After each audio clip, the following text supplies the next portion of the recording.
Ouch! The boy on the bus turns around. Did someone pull out one of his hairs? He looks around, but the girl in the seat behind him is staring out the window. She's so quiet and always keeps to herself, he doesn't think it possibly could have been her. The boy turns back around, wondering if he just imagined it, unable to see the small smile forming on the girl's face. The bus stops, and the girl practically sprints off and up the sidewalk to her house. She runs past her mother without saying hello and goes straight into her bedroom, closing and locking the door behind her. She sits at her desk, opens a drawer, and pulls out a small bag. She reaches into the bag and takes out a folded piece of paper. Congratulations on your purchase of a genuine Knotty Stalker. Do you love someone but they won't give you the time of day? Do you wish you could hear what they say about you behind their back? Well, wonder no more. Using this fantabulous product, you can keep track of your loved one's every move, their every word. The girl imagines herself watching a tiny version of the boy on the bus right here on her desk, seeing everything that he does, listening to his secret thoughts and desires. If only she knew him better, then she'd have the confidence to talk to him and could get him to like her as much as she liked him. She reaches into the bag and pulls out the Knotty Stalker. It doesn't look like much, just a little doll made from a woven and twisted length of red string. She looks back to the instructions. All you have to do is get a single hair from the head of the object of your desires, slip it under a loose string in our Knotty Stalker, and see what you've been missing. The girl reaches into her pocket and takes out a single strand of hair. She holds the hair up to the light, looking at it. If this works, it will mean all of her dreams coming true. Just like the instructions said to do, she takes the hair and slides it under a string on the doll's body. She sets the doll down on her desk and waits. And waits. And nothing happens. She picks up the instructions again, turning them over, but there's nothing else except another wonderful product brought to you by blah blah blah. Where were the rest of the instructions on how to get it to work? Why wasn't the doll coming to life? What a piece of junk. Wait. Huh? What was that? The girl leans in close. Is the doll breathing? She's startled as the doll turns its head over its shoulder, seemingly looking right at her, or rather, right through her. "Coming, Mom," the doll shouts before standing up. It starts to walk in place, looking like it is opening invisible doors, and then sitting down on a chair that she can't see. It looks like it's pretending to eat dinner. The girl's eyes widen. The doll is alive. It's really alive. It's actually showing what the boy is doing right now. The Knotty Stalker has worked. The girl is fascinated by watching the little doll that gives her a peek into her crush's life. She skips her own dinner so she can watch him finish his. She watches as he sits, probably watching TV, takes a shower, and gets ready for bed. It may all just be a little doll acting it out, but it feels like she is there with him. She watches the doll sleep for hours before falling finally asleep herself, her head resting on the desk next to him. The next morning, she passes by the boy and his friend sitting together on the bus and goes to the very back. She gets as low in the seat as she can so no one can see her, and takes out the doll, holding it up to her ear. She listens to one side of the conversation as the boy talks about the action movie he watched last night, Weapon of Mass Extinction. The boy talks about how much he liked it and how it's his new favorite movie. This was perfect. It's exactly what she needed. The next day in school, as the boy is putting things into his locker, the girl approaches. She pretends to trip and drops her books in front of him, the books scattering on the floor in front of him. The boy helps her pick them up and notices the DVD she dropped, Weapons of Mass Extinction. She explains that she brought her favorite movie to school to loan it to a friend. What a coincidence that they both happen to love the same film. The boy and the girl, bonding over their love of low-budget sci-fi action films, start spending more and more time together. No one has ever understood him the way that she does. It's as if she has known him for years, even though they've only been friends for a few days. Things move quickly though, and before long, he realizes that he is having romantic feelings for the girl. This is all the girl had ever wanted, and it's all thanks to the Knotty Stalker. Things are going so well, in fact, that she imagines she won't even need it much longer. But then, something strange happens. She is sure she heard the boy tell his friend that he loved baseball, but when she brings up the idea of going to a game together, the boy looks at her like she was crazy. He hated baseball. After that, things seem to change. The boy is still so nice when they are together. Now it sounds like he is talking about her behind her back. She worries that she has been wrong this whole time, that he has just been messing with her. This stupid doll isn't making her dreams come true. It's making her life a nightmare. But wait, who is the boy talking to? She leans in close to listen. Is he with another girl? Listening to one side of the conversation, she hears the boy tell someone that this is all just a big joke, a prank he is pulling on some dumb girl. Are they? No, they can't be. Kissing? The girl is in a white-hot rage. She can't believe he would do this to her, after she was nothing but perfect to him. She throws the doll across her room. She's going to confront the boy and whoever he's with. She'll teach him a lesson. She'll teach both of them a lesson. It's starting to rain as the girl gets her bike out and starts to ride to where she knows he is, the spot that was supposed to be their own special place. Cars pass close by on the narrow road, splashing her with water, but she doesn't care. She finally reaches the picnic spot where he took her just a few days ago, and she sees a car parked nearby. It must belong to the evil seductress he is with. The girl glares at the car. She grits her teeth until they feel like they might crack. Her fists are clenched so tight that she can't tell if it's the rain or blood from her fingernails digging in that she feels running down her palms. But she doesn't care. She's going to show both of them what happens when you break someone's heart. She takes a step towards the car, and the car that struck her slams on its brakes. The driver gets out and rushes towards her. It's the boy. Her boy. The older couple who were stopped on the side of the road with a flat tire run over to help. The boy gets down next to her and cradles her head in his lap, and they have one last moment to look into each other's eyes before the light fades from hers. Unfortunately for all involved, their lives would never be the same. But how could they have known that they were the victims of an encounter with an anomaly that, while small, is extremely dangerous? One that is known to the SCP Foundation as SCP-693, the Knotty Stalker.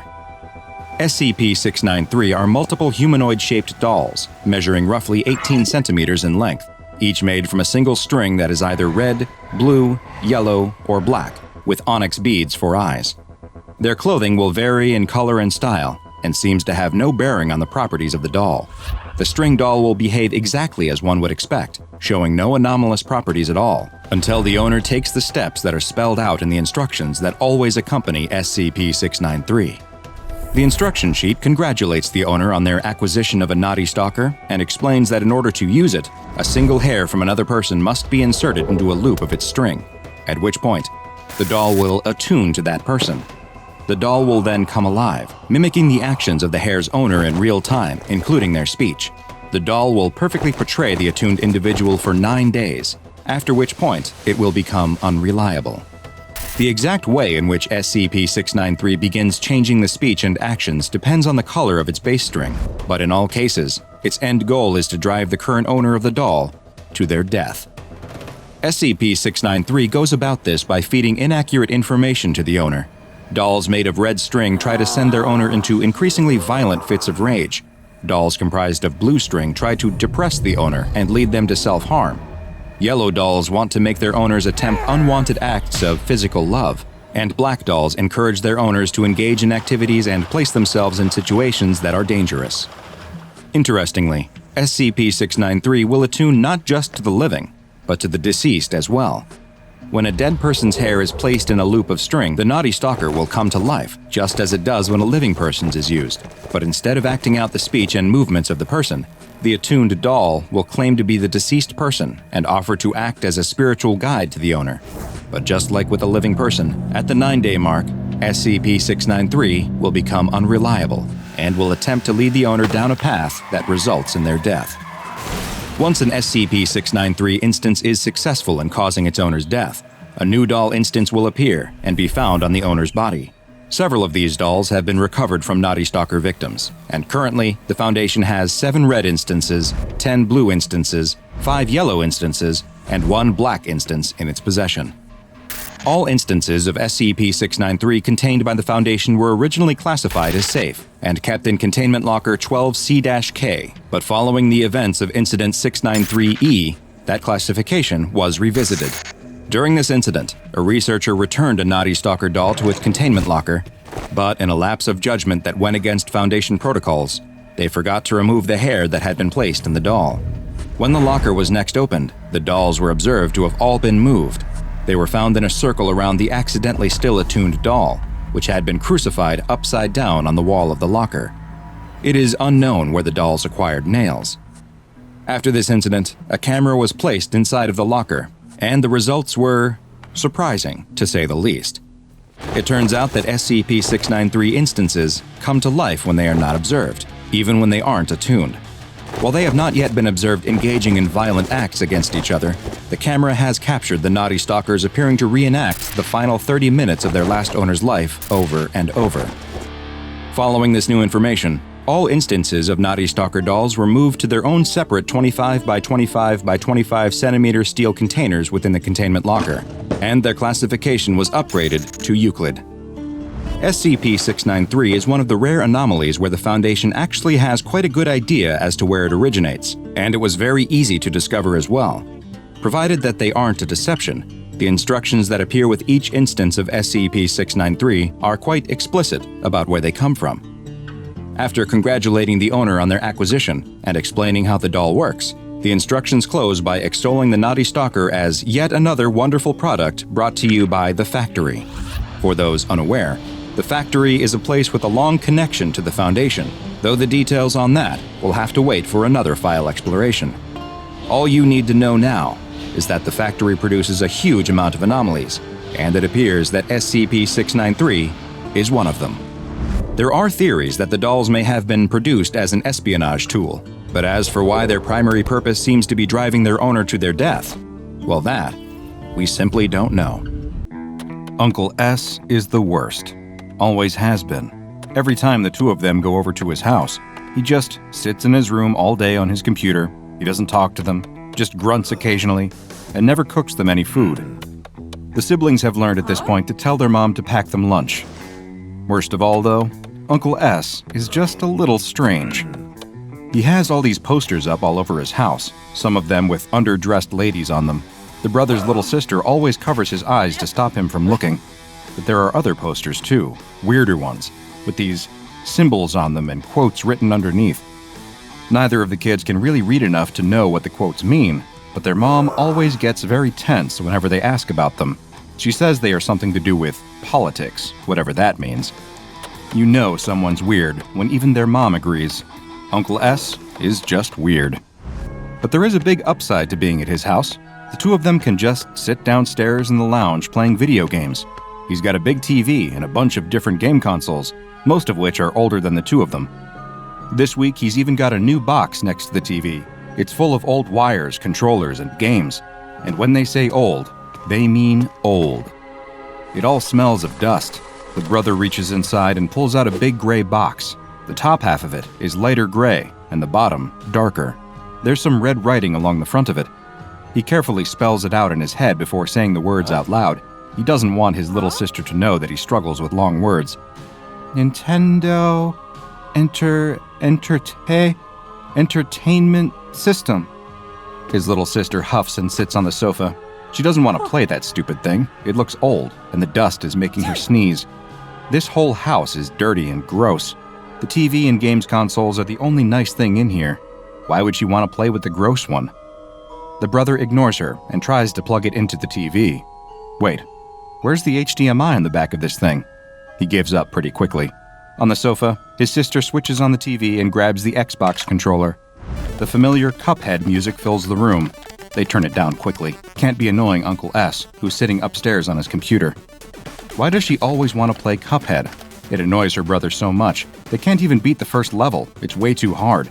She chooses two-player, and Cuphead and Mugman both appear in the field, sunflower men parachuting down around them. "You're up!" the announcer yells on the screen.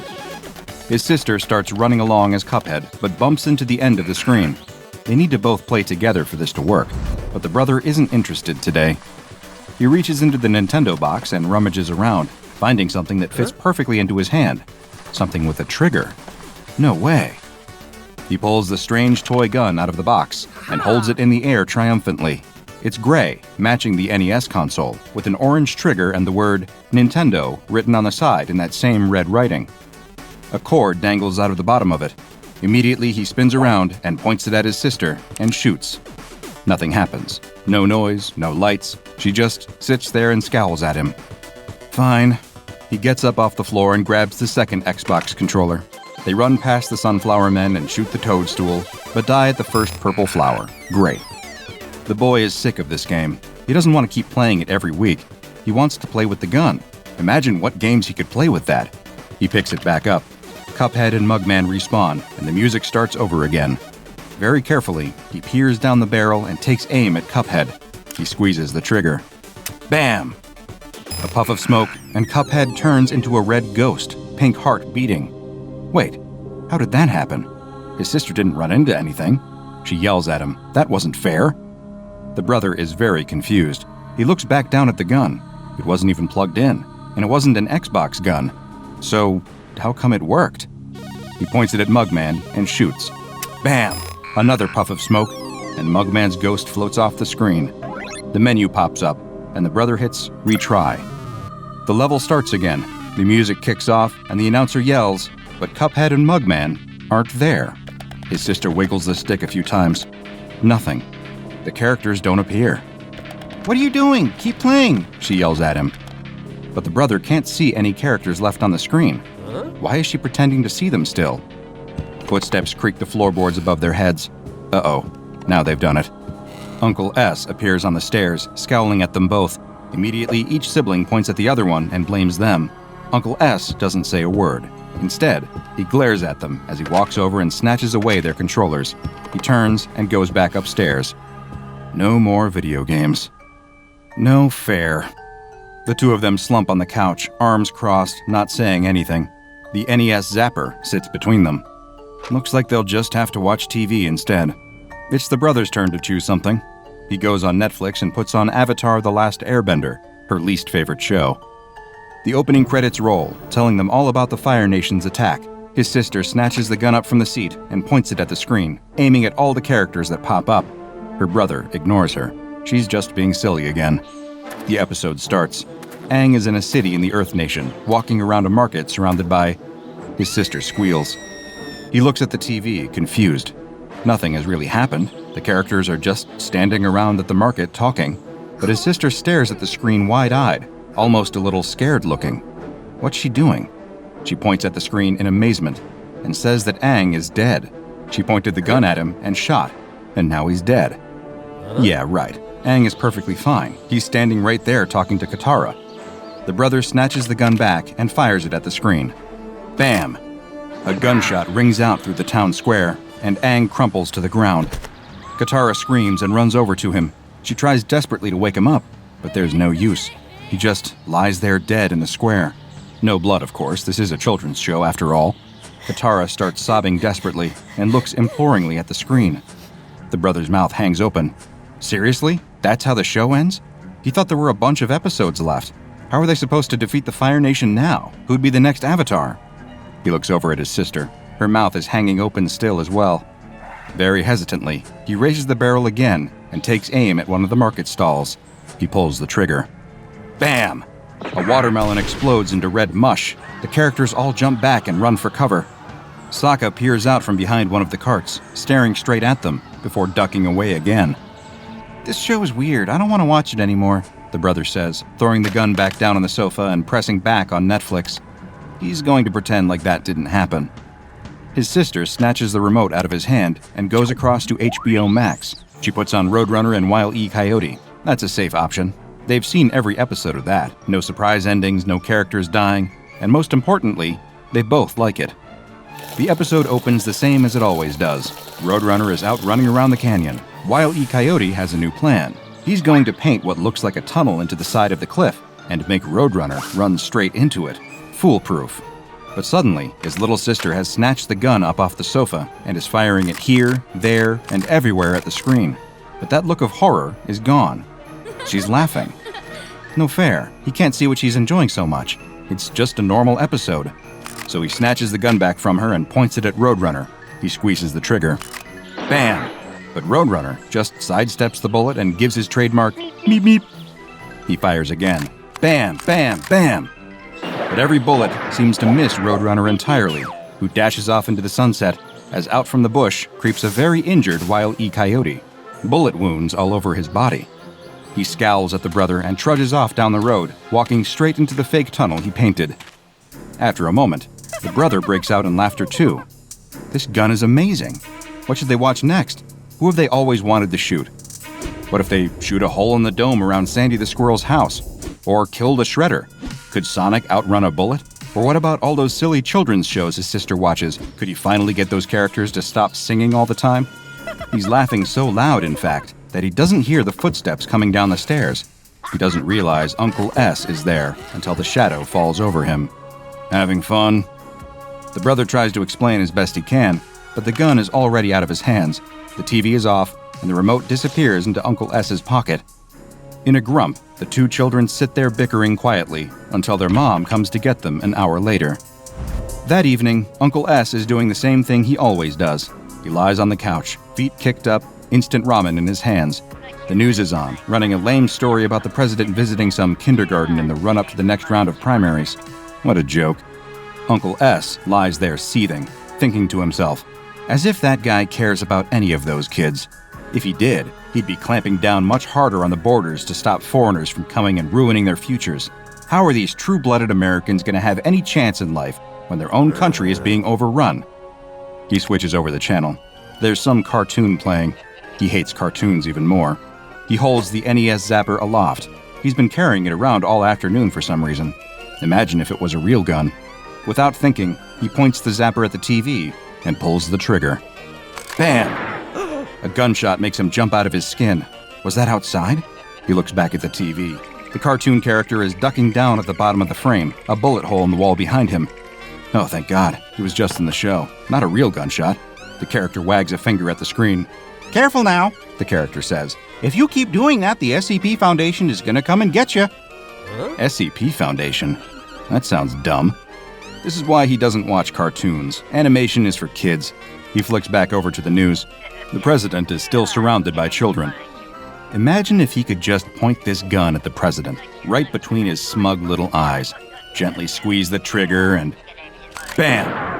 The shot makes him jump so violently that he spills boiling ramen all over his chest. He howls and leaps to his feet, trying to shake all the noodles off. Great, that was his last t-shirt. He's been wearing it for 4 days now, didn't even need to wash it yet. What was that noise anyway? He glances up at the screen, and his jaw drops. The President of the United States is lying dead at the front of the kindergarten classroom. Blood trickles out from under his body. Secret Service agents swarm around him, shielding him from view and yelling at the cameraman to shut that thing off. The news cuts back to a distressed anchor. She's trying to talk, but is so overwhelmed by what she's just witnessed that the words aren't really coming. A breaking news headline crawls across the bottom of the screen.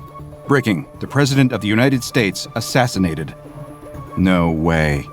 Uncle S drops the gun and stands there panting. He didn't do that, did he? No, of course he didn't. That was a coincidence, all it was, just a coincidence.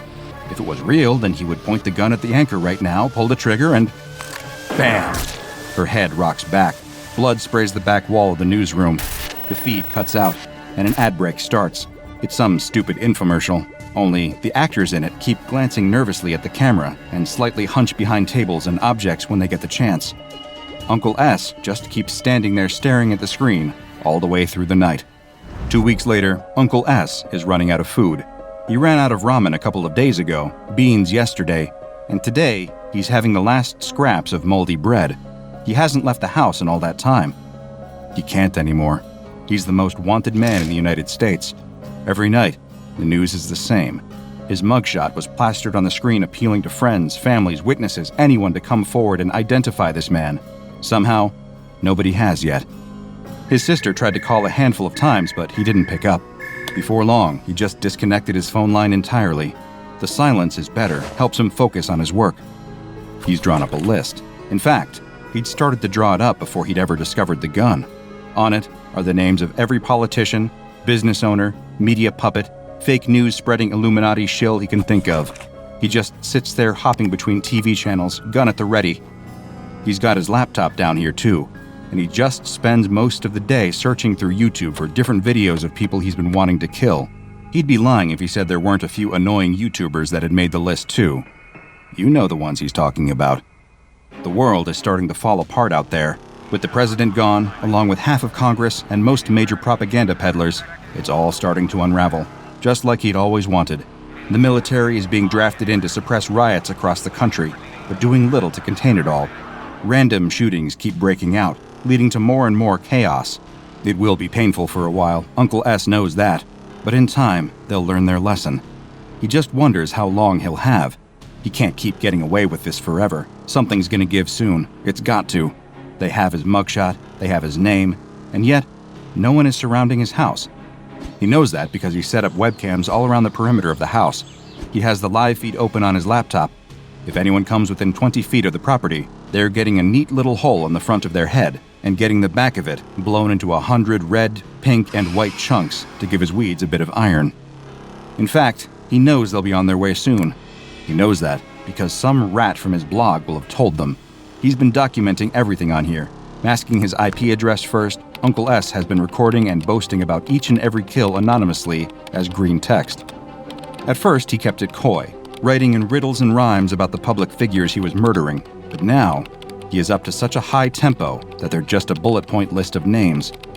Of course, his posts have all been flooded with trolls acting like he hadn't done anything at all, pretending like the president is still alive along with everyone else, photoshopping screenshots to make it look like they were getting new photos of these people. Great trolling. They almost had him doubting his own eyes at times, but every night, the news channels didn't lie. Another 232 public figures dead, shot through the head by an unknown gunman. But tonight, they'll be coming for him. The SCP Foundation. They'll be on their way. The characters on the TV have told him all he needs to know about them. He can't hide here forever. He almost wants them to come, really. He very explicitly made a threat tonight. A threat about a deadly surprise under the stadium at the Super Bowl. They're not going to ignore that. Any moment now. He's ready for the shootout. He has his webcam set up to cover every inch of his surrounding yards. Any SWAT team or SCP agent that gets close will get gunned down immediately. Their only option would be to hit him with a drone strike, and what a way to go that would be. No one would ever forget him. He'd be a martyr for the cause. They'd build statues in his honor. He licks his lips and stares at the feed. Nothing. For almost 45 minutes. Nothing. There, a shadow crosses the corner of the frame. Then another. A gun points into the shot. They're here. A team of them by the looks of things. He can see their shadows lining up along the sidewalk out by the front of his house. He'll wait. He's gonna wait for them to all line up nicely in the shot, then open fire. He's been practicing so much that his aim's gotten pretty good. Clean shot to the head, one by one. Now. Bam, bam, bam, bam, bam. The gunshots ring out one after the other as he fires at the laptop screen. He catches each of the SCP agents cleanly through the head, one after the other. A couple break for cover, but there's no hope. Bam, bam, bam. He picks each of them off. He makes sure to shoot the last man in the leg and sits quietly for a moment, watching him crawl across the lawn. Uncle S raises the barrel and points it at the man's head. He squeezes the trigger. Crash! The front door flies open, and Foundation field agents flood his house. But how can that be possible? He just killed all of them outside the front door. He watched them die. How are they still here? He looks incredulously out of the front door into the yard. No blood, no bodies, no evidence of what had just happened. The SCP agents swarm around him, guns raised and barking orders. He snaps back to reality and panics, throwing his arms in the air and letting the toy gun drop limply to the floor. I did it. I killed the President of the United States. It was me. He starts crying as they handcuff him and press his face into the carpet. The agents question him, confused. What is he talking about? The president is alive and well. He's in the middle of his next election campaign, doing better than ever in the polls. I killed them. I killed them all. It was me. Again, the agents are perplexed. As the uniformed men drag him outside and throw him into the back of the van, he can't help but wonder why everything seems so peaceful out here. Where has his apocalypse gone? The doors slam shut. In this moment, I am very much hoping that no one viewing this video is in possession of SCP-1440, or an equivalent weapon currently unknown to the Foundation. You see, while SCP-1440, otherwise known as the Exposition gun, poses no threat to me in the real world, it could have a nasty effect on your perception of reality. The Exposition gun appears to be an entirely normal Nintendo Entertainment System zapper. As far as the Foundation can tell, It matches up perfectly with other models released in North America from around 1985. You can take the zapper apart, examine each plastic and electronic component individually, reassemble it, and you will fail to see anything out of the ordinary for this video game peripheral. And yet, if you were to hold this gun up to your screen right now, point it at me, and fire, you would hear a gunshot ring out and watch me collapse in my chair, dead. For the rest of the duration of the video, you would watch me sit here in silence. Videos would continue to upload to this channel, but each of them would probably just show my corpse as it slowly rots away in this chair. To anyone else, however, it would be business as usual as I uncover more horrifying, unnerving, fascinating, and bizarre tales from the SCP Foundation. The Exposition gun only works on its user, forever altering the reality they perceive through whichever digital screen they fire at. If they shoot the president, as Mr. S did, then in the continuity of any news program they watch, the president will forever be dead. The same applies to fictional shows as well. If the main character dies off, a sidekick steps in to take their place, and the story changes accordingly. It is to be noted that each show or movie follows its own internal logic, however. The children were unable to shoot Roadrunner because he always gets away, but in classic cartoon fashion, all of their missed bullets ended up hitting a very forlorn Wile E. Coyote. In this context, however, the gun was proved not to be fatal, as in the universe of that show, explosions, electrocutions, falls from cliffs, and drownings can never kill the coyote, so of course a gunshot would be no different. What is most interesting, however, is the gun's apparent awareness of the SCP Foundation. Users who fire the gun into the camera frequently will find characters soon breaking the fourth wall and warning them to stop it soon, for fear of being caught by the Foundation. Perhaps most chilling and still unexplained to this day was Mr. S's ultimate demise. Between rounds of questioning, he was locked in a cell with a lone security camera watching him. Mr. S was observed conversing with the camera frequently, apparently hearing replies, though none could be heard in any of the recordings. Over time, these debates grew more and more aggressive until, all of a sudden, he was shot down in his cell. Researchers and agents rushed in, but were too late. 3 .38 caliber bullets were lodged in his chest, with no evidence of a shooter in sight. The man died on the scene, and researchers have since been wary about experimenting too much with the Exposition gun. The mobile task agent weeps in terror as the nightmarish cartoon figures surround him. In the middle of the bright pink, whimsical town, pulled out of your childhood fever dreams. Deformed childhood beasts drink greedily from a fountain overflowing with blood. But the agent doesn't fear them. He fears Mr. Hister, the huge looming figure in the yellow cloak, brimming with tendrils, and that awful face beneath the hood, smiling its rotting smile. All around them, children stand trance-like for the ceremony, ready to receive their final judgment, as up above, a door made of mirror floats, surrounded by the suspended floating bodies of the people who weren't so lucky. Mr. Hister leans in. He's got a question to ask, and if the MTF agent can't answer it, something horrible beyond imagination is going to happen to him. That's just how it is when you're dealing with SCP-1440. SCP-1440 refers to a line of packaged Taffy candies. Each package contains 2 candies, one blue with a raspberry flavor and one red with a cherry flavor. The blue candy appears to have no anomalous effects or adverse effects at all, aside from getting stuck in one's teeth. However, the red candy is a different story. Anyone who consumes the red candy and recites a key phrase will be teleported to an extra-dimensional shape, seemingly identical to the location of Ticky Taffy Town, a 90s-era television show that advertised the candy and has been designated SCP-1453-A. It was the UIU, a branch of the FBI specialized in investigating paranormal occurrences, who first identified the anomaly after they noticed a correlation between the airing of SCP-1453-A episodes and the disappearances of children.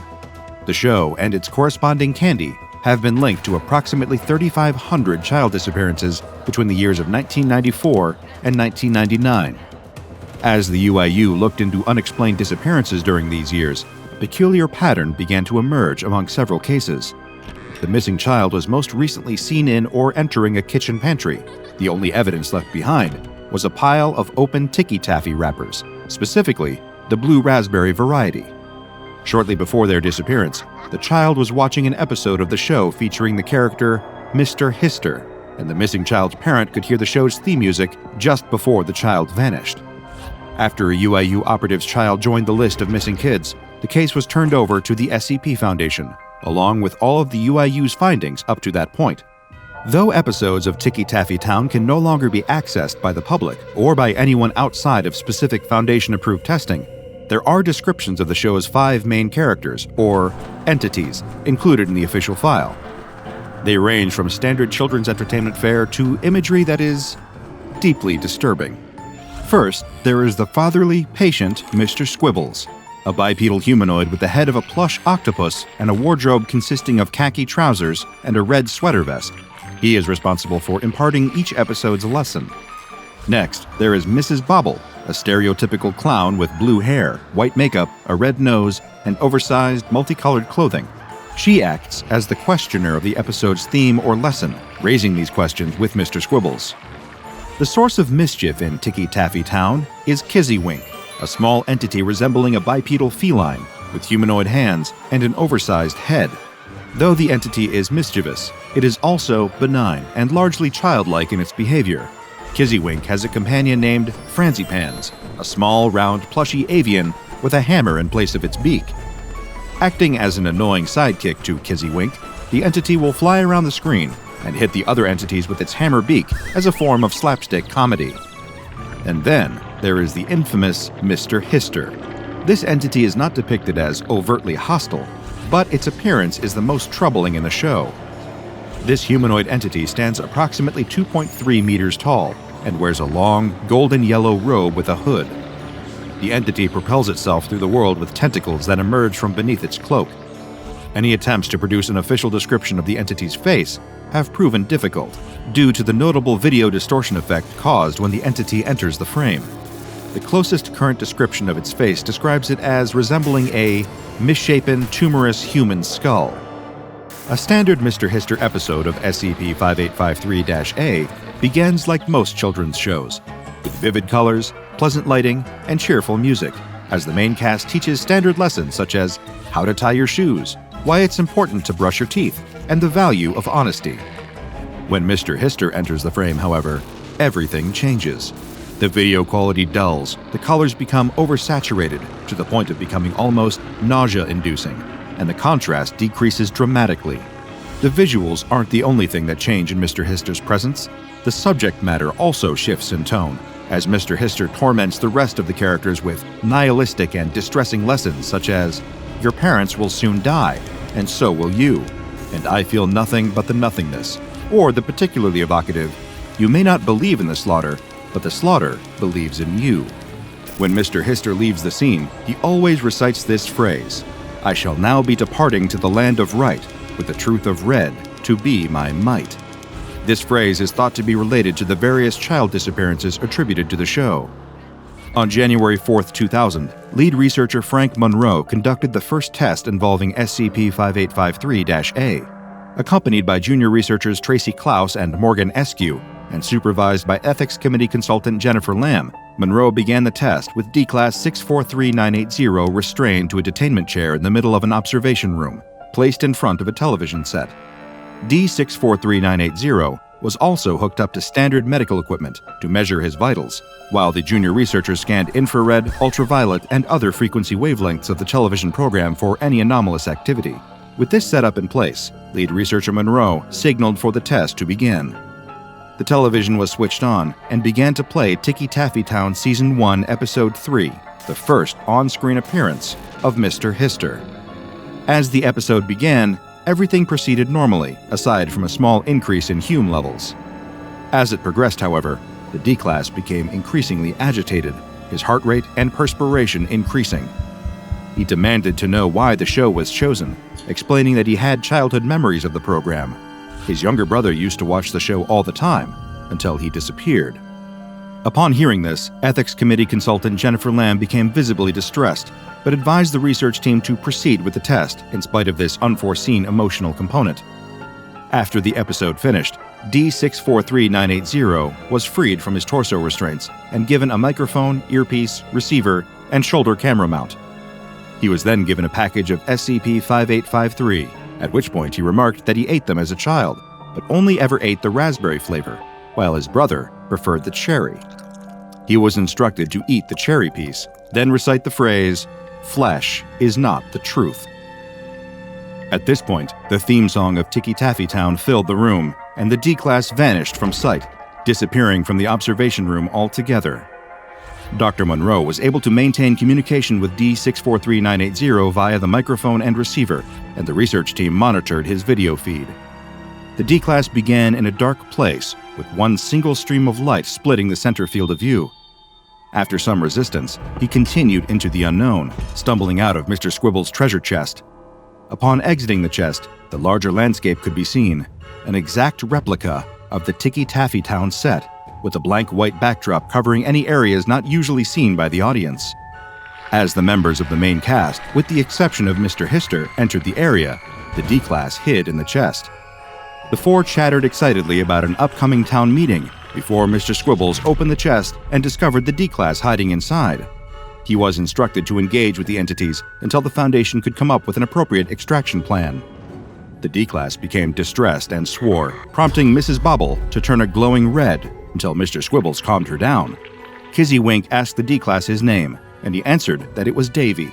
At this point, the entities instructed Davy to follow them to the town meeting, where he would be their esteemed guest. Together, they left the house, entering an area made up of the miniature town from the show's opening sequence, only grown to full scale. In the background was the same vacant white backdrop, as well as seemingly infinite copies of the same town landscape. Davy and the group followed a long road toward a cobblestone town square. As the research team watched the video feed, they could see that other pathways in the background were occupied by their own versions of the main cast of characters, all walking toward the same central location. These groups were accompanied, much to the horror of the research team, by small children. Each of the houses along the path was printed with a number corresponding to an episode of Ticky Taffy Town that featured Mr. Hister. According to the research team's calculations, this amounted to 31 episodes of the show that were actively able to steal children. Dr. Monroe suggested sending in a mobile task force, but Jennifer Lamb refused to sign off on the request, concerned about the unknown nature of the location and the potential ramifications of sending MTF members inside. While the research team was debating about the next steps, Davy and his new friends reached the town square. There were over 100 entities and 200 children gathered together there. Some children were weeping, others stood silently, eyes ringed with dark circles from lack of sleep. Every single one of them looked utterly terrified. The entities began to chant together, "I now arrive to the sea of sin, with the red of my flesh to offer him." A mirror-like rectangle appeared above the town square's fountain, spinning until it blurred into a black void. Then, Mr. Hister emerged from the darkness. Mr. Hister addressed the crowd, calling out, "My children, it is time to tell Mr. Hister what lesson you learned today." He selected a young girl from the crowd and asked her to recite the lesson she learned. She answered, repeating a lesson from Mr. Squibbles concerning the importance of tying one's shoes. Mr. Hister replied, "Your prize is to pass through the mirror and into the dreamlands." He lifted the girl into the air and tossed her into the mirror behind him. She screamed and disappeared. He proceeded to call up child after child, asking them to repeat the lesson that they learned. When they answered, they were tossed into the mirror. If the child couldn't remember their lesson, however, well, the less that is said about that, the better. Before long, the fountain was filled with deep red water, which the other Ticky Taffy Town entities greedily slurped up. Eventually, Mr. Hister turned to Dave, asking him what lesson he learned. Dave struggled to answer, guessing a phrase that Mr. Squibbles said, "Don't make Mrs. Bobble upset, lest you fail his hideous test." This was the wrong answer. Mr. Hister lifted Dave into the sky, where he was suspended upside down alongside other humanoid figures, one of whom he recognized as his long-lost younger brother, Jeremy. At this point, Dave stopped responding to Dr. Monroe and his research team. The camera feed remained active for 3 days, suspended upside down next to Dave's body. On screen, a continuous stream of red liquid, presumed to be blood, could be seen flowing over the lens. The feed was cut short, and Dave was presumed lost. As harrowing as it was, this initial test provided the SCP Foundation with some vital information on the inner workings of SCP-1440-A. They were able to determine that, depending on the answer a stolen victim gives, they will be able to affect their own fate. If the victim answers Mr. Hister's question, "What did you learn today?" with the intended lesson imparted in the episode, they will be passed through the mirror. What awaits them beyond it, no one but Mr. Hister knows, but it is unlikely to be anything good. If the victim answers with a lesson they learned while inside of the extra-dimensional space, they will be left to hang upside down with Dave and the rest of those suspended in the air. If they don't remember, or lie about forgetting their lesson, they will be consumed by the entities. But there is one way out. If the victim answers by repeating or summarizing Mr. Hister's darker lesson from the episode, the victim will be released from the extra-dimensional space and transported back to the place they vanished from. For example, UIU Agent Mathis's son, Thomas, reappeared in the kitchen pantry of his home on January 8, 2000, after he did just that. Following the D-Class exploration of Ticky Taffy Town, Dr. Monroe reached out to Jennifer Lamb, requesting that she reconsider her decision to decline MTF operations in the area. She refused to change her mind, telling him to scan media spaces, recall the candy, and call it a day. With the Ethics Committee refusing to approve MTF action, Dr. Monroe instead reached out to his friend, Terrence Bazarian, who occupied an MTF Alpha position. He managed, via appealing to Terrence's role as a parent, to convince him to agree to an off-books, three-man mission into the spatial anomaly of SCP-1440-A. The small, unofficial mobile task force began its operation on January 20, 2000. Frank Monroe served as commanding officer. Terrence Bazarian acted as team lead, Alpha, Robert Falk as right flank, Charlie, and Mohammed Al-Abi as left flank, Delta. Each member of the team was instructed to consume a piece of cherry-flavored Ticky Taffy and recite the phrase, "You may not believe in the slaughter, but the slaughter believes in you." Soon after, all three men were transported into the world of SCP-1440-A. They climbed out of the toy chest to find the cartoonish kitchen, the busily decorated living room, and the door to the outside area. The MTF team got to work investigating the area immediately, making note of the fact that all of the items in the house were fake, simply props for a children's show. The door to the set began to open, and the three MTF members hid out of sight. Monroe warned them to not, under any circumstances, engage with the entities in any way. The cast, with the exception of Mr. Hister, entered the room and began checking the area for signs of new children transported to the world. Alpha was discovered first and opened fire on Mr. Squibbles, who stumbled backward, leaking brown fluid until it collapsed. The remaining entities began to scream as the area dimmed to black. Suddenly, everything was dark and silent. The MTF feed switched to night vision as Delta, Charlie, and Alpha began to explore the area. Monroe ordered them to get to the town center as fast as possible and tell Mr. Hister the key phrase, so that they could be transported back to the SCP Foundation site. As he delivered the instructions, his audio feed began to degrade until the MTF officers could no longer hear him. Left alone in Ticky Taffy Town, they had to proceed on their own. As the officers resumed motion, Franzipans flew at Charlie's head at top speed, its hammer beak colliding with the man's head and sending him careening into a nearby wall. The impact was fatal, and Agent Charlie collapsed to the ground, dead. Agents Alpha and Delta continued firing on Franzipans, and Alpha ordered Delta to head toward the door and make his way out. When he reached the door, however, Mr. Squibbles was waiting on the other side. It grabbed Agent Delta as an instance of Kizzywink used its claws to kill him. In a heroic dying act, Agent Delta pulled the pin from one of his incendiary grenades and charged at Mr. Squiggles, blowing them both up. Agent Alpha was the only one left standing, alone with Mrs. Bobble the clown. She charged at Alpha as he fired a grenade round that subdued her. Taking his moment, Alpha escaped the building, navigating his way through the pitch-black landscape. Alpha used his night vision view to navigate a narrow path toward a single light in the distance. He walked for approximately 182 minutes, at which point he remarked on the sensation of the path deepening, lengthening, and pulling him down. He began to approach the town square before everything faded to static. When Alpha's video feed returned, he was standing in front of a white wooden door. He He reached out to open it and spotted a woman that appeared to be Jessie Bazarian, his wife, sitting in a rocking chair and humming a lullaby to the infant in her arms. He attempted to speak to her, but she addressed him in the manner of Mr. Hister, saying, "See the mirror, through the mirror. The mirror is the only salvation. Salvation achieved by sacrifice to he who is divine among the dreamlands. Release yourself through the mirror. Ascend through the mirror. Transcend through the mirror."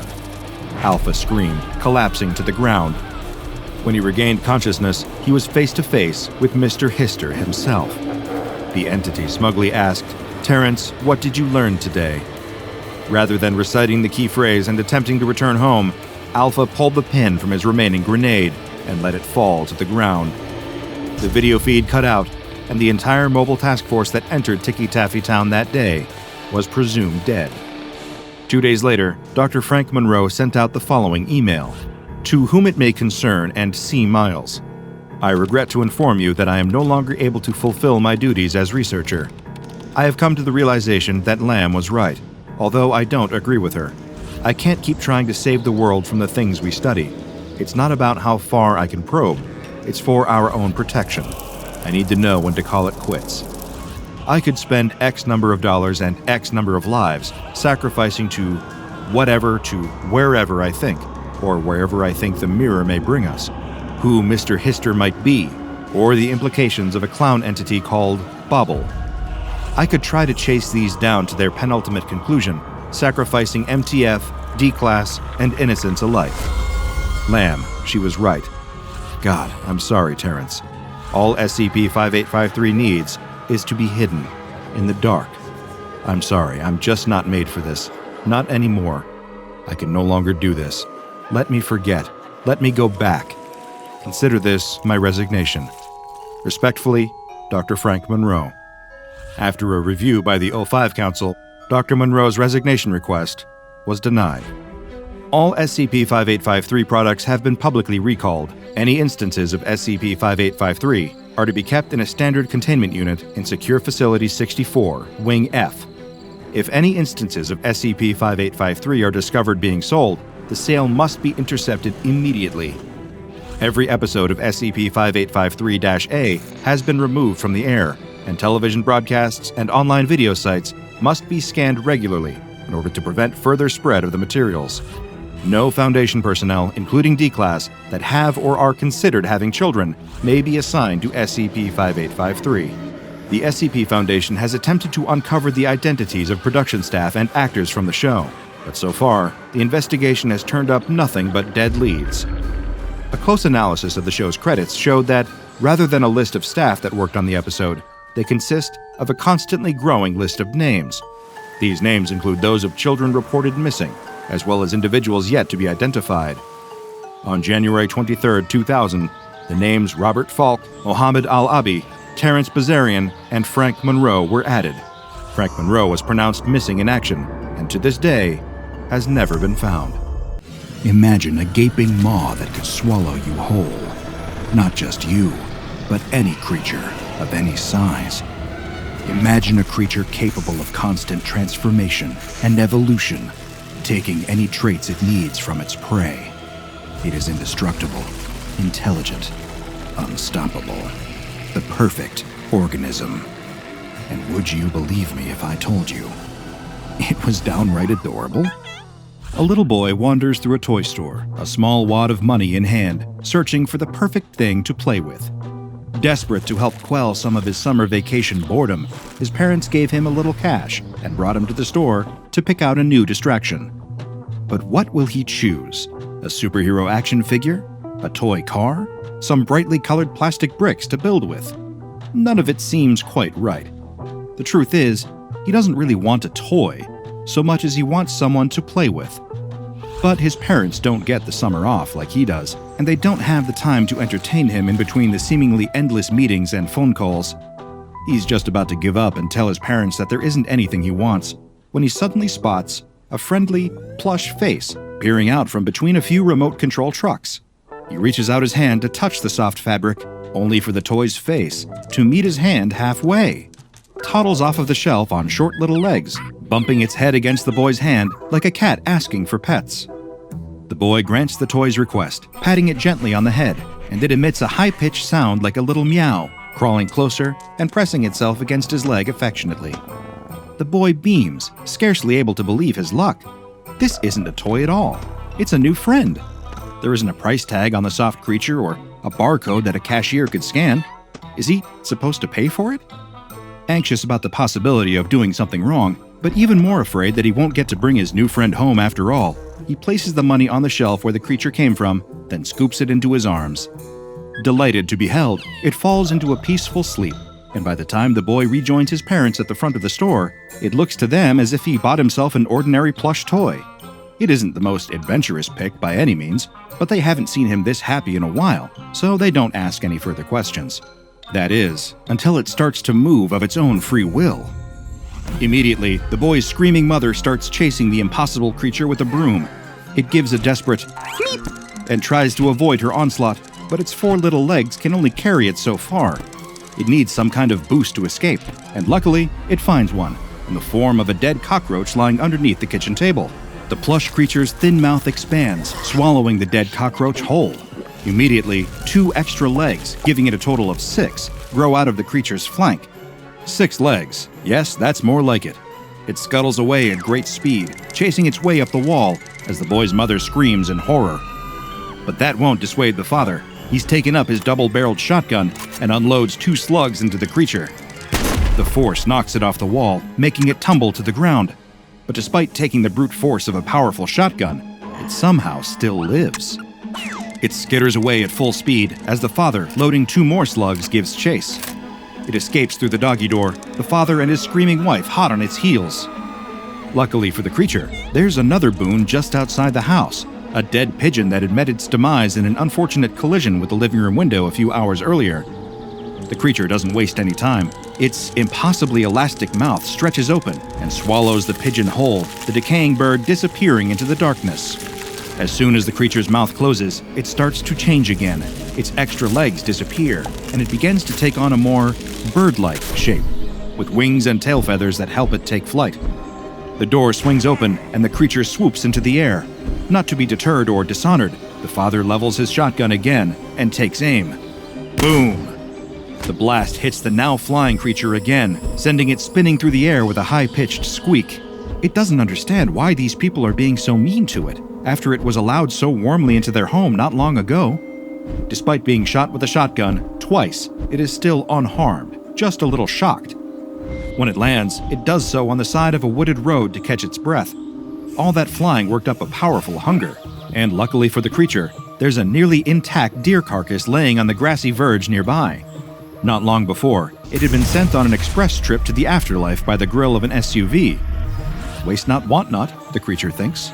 The creature's mouth expands and devours the deer, despite the deer being several times its own size. Once the less than fortunate fawn has been consumed, the creature sprouts 4 long, majestic legs and a little cotton tail, before galloping off into the woods. No, don't worry, you haven't completely lost your mind. You've just witnessed SCP-1440 in the wild. And if that story was a little too much for you, I regret to inform you that this case file gets far, far stranger from there. SCP-1440 is a quadrupedal stuffed animal constructed from gray fabric. It also just so happens to be alive. Any attempts to pierce this fabric and examine the creature's contents have failed. It appears to be essentially indestructible. After dissection failed, the Foundation attempted to examine the internal structures of SCP-1440's body using X-rays, but it seemed to show a complete lack of skeleton or musculature, or anything else that would allow the creature to move as it does. Aside from 2 black eyes and a woven mouth, SCP-1440 has no visible markings or orifices on its body. Its vocalizations resemble that of a kitten, and its disposition is highly social. If it does not receive socialization on a regular basis, the creature will become anxious and withdrawn. Just as cats are known for mirroring the behavior of the fellow felines and human owners, SCP-1440 will imitate the actions of other entities it spends time with. It does not appear to need food, water, or air, but will eat, drink, and breathe if in the presence of an entity doing the same. There is, however, one scenario in which SCP-1440 will eat regardless of the behavior of other entities in the area. When the creature is presented with the corpse of an organism, it will extend its mouth to an anomalous degree and consume the body whole. The creature's body will bulge and stretch around its meal, but the density of its plush skin remains the same throughout the process. There appears to be no size limit on the corpses it can consume, as the creature was once witnessed consuming an adult blue whale's body during one particularly ambitious test. Once SCP-1440 has completely enveloped a given corpse, its body will slowly return to its original size. During this transition phase, the creature will display changes to its morphology, consistent with the characteristics of its most recent meal. These alterations vary widely, but the existing facial features and gray coloration will always remain unchanged. This process goes on for approximately 4 hours, at which point the creature will regurgitate some manner of biological waste composed of various elements of the original organism. If this process is hard for you to wrap your head around, I can relate. Perplexed by this entity's physiology and the manner in which it feeds, I attempted to uncover the experiment log for SCP-1440. I was unable to access it in its entirety, but did get my hands on several excerpts that I found quite illuminating. They answered absolutely none of my initial questions, but were thoroughly entertaining to read just the same.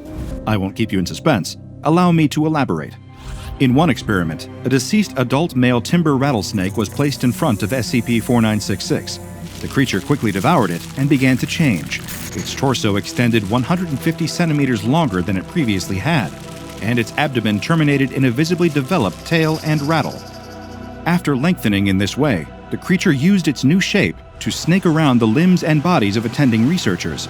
It did not wrap tightly enough to restrict blood flow, but instead appeared to be interested in providing the researchers with hugs. The rattle was shaking at a near constant rate throughout this process, not as a warning of impending peril, but more in the manner that a dog might wag its tail when excited. When 4 hours had passed, SCP-1440 proceeded to regurgitate a mass of decomposing keratin and liquefied organic matter. During another test, SCP-1440 was fed an adult female lionfish at an advanced stage of decomposition. In spite of the fish's venomous spines, SCP-1440 suffered no adverse effects when consuming it. After swallowing its unappetizing meal, SCP-1440 developed a pair of pectoral fins, a rear fin, and a large dorsal fin that was constructed of several long spines. SCP-1440 struggled to move with these fins, primarily flopping along the ground like a fish out of water. A chemical analysis of the spines matched the composition of lionfish venom, and the researchers avoided touching the creature for the remainder of the test. When it was time to regurgitate, SCP-1440 spat up some broken spines and liquefied organic matter. With reptiles and fish taken care of, the research team decided to get a little bit wild and introduced SCP-1440 to some plant matter. Frankly, I'm glad to see it getting a well-balanced diet and eating some greens for once. Well, browns, really. It was presented with a pile of deceased sycamore maple leaves. SCP-1440 consumed one single leaf, then immediately regurgitated it. Not a fan of vegetables, I suppose. It spent the remainder of the test playing with the pile of leaves, climbing up onto its provided furniture, then diving into the leaves again and again, emitting high-pitched, gleeful vocalizations. During another test, a severely damaged female ostrich corpse was presented to SCP-1440. Still, the extent of the degradation did not seem to impact SCP-1440's anomalous ability. Because upon consumption, the creature's legs extended approximately 1.3 meters, developing 2 large toes, and its head extended approximately 1.2 meters upward, forming a large, curved neck. A pair of featherless wings sprouted from the sides of SCP-1440's torso.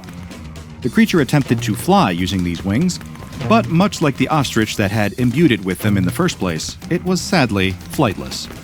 Upon regurgitating several shattered portions of bone and a large amount of liquefied organic matter, it reverted to its usual form. During another experiment, SCP-1440 was presented with the head of a male adult eastern moose, taxidermied and well preserved. SCP-1440 quickly consumed this taxidermy, no doubt missing from some tackily decorated hunting lodge, and began to transform. It developed large antlers, approximately 1.4 meters across. Due to the size of these antlers relative to SCP-1440's head and the rest of its body, its sense of balance and mobility were severely hindered, causing it to wobble with every step.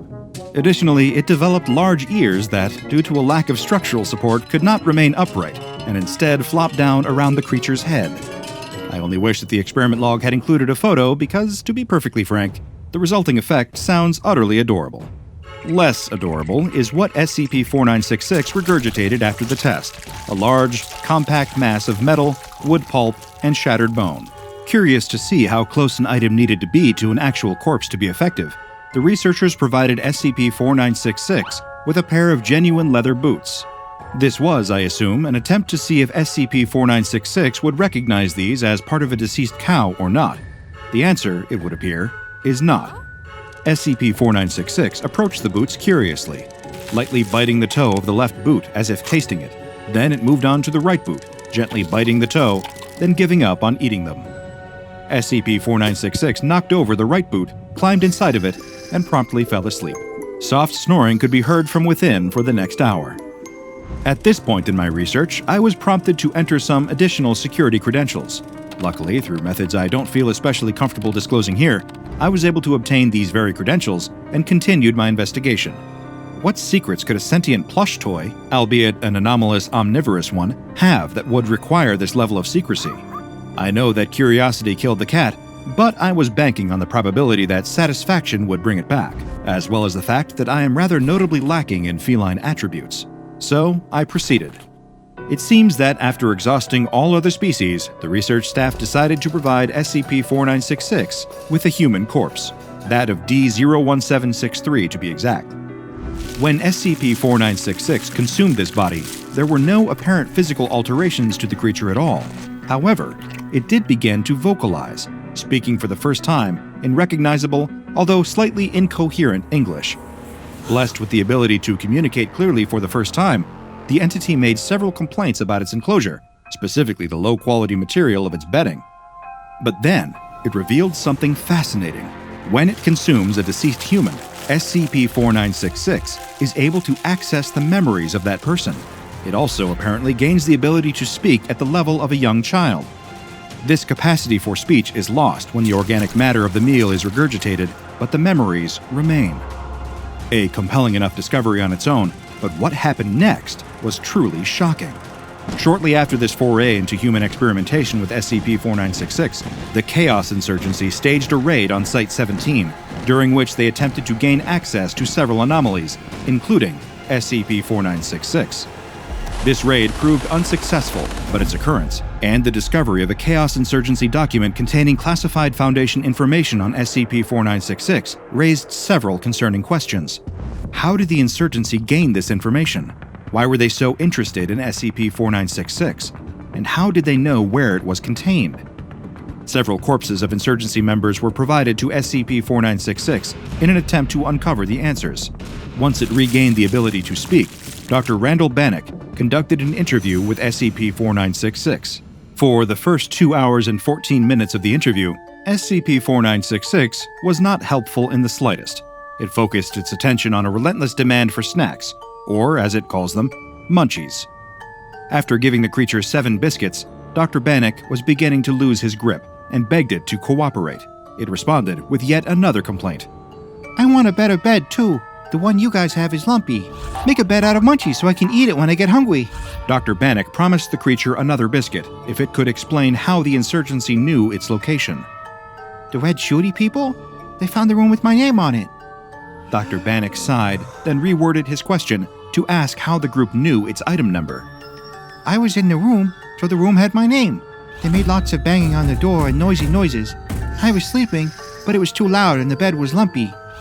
Dr. Bannock promised the creature that a new bed would be delivered the following day, then continued his line of questioning. How did the Insurgency know where the building was? The creature refused to answer until it received an additional biscuit. The Pat people who visit me. They tell the Wed people stuff through the head pots.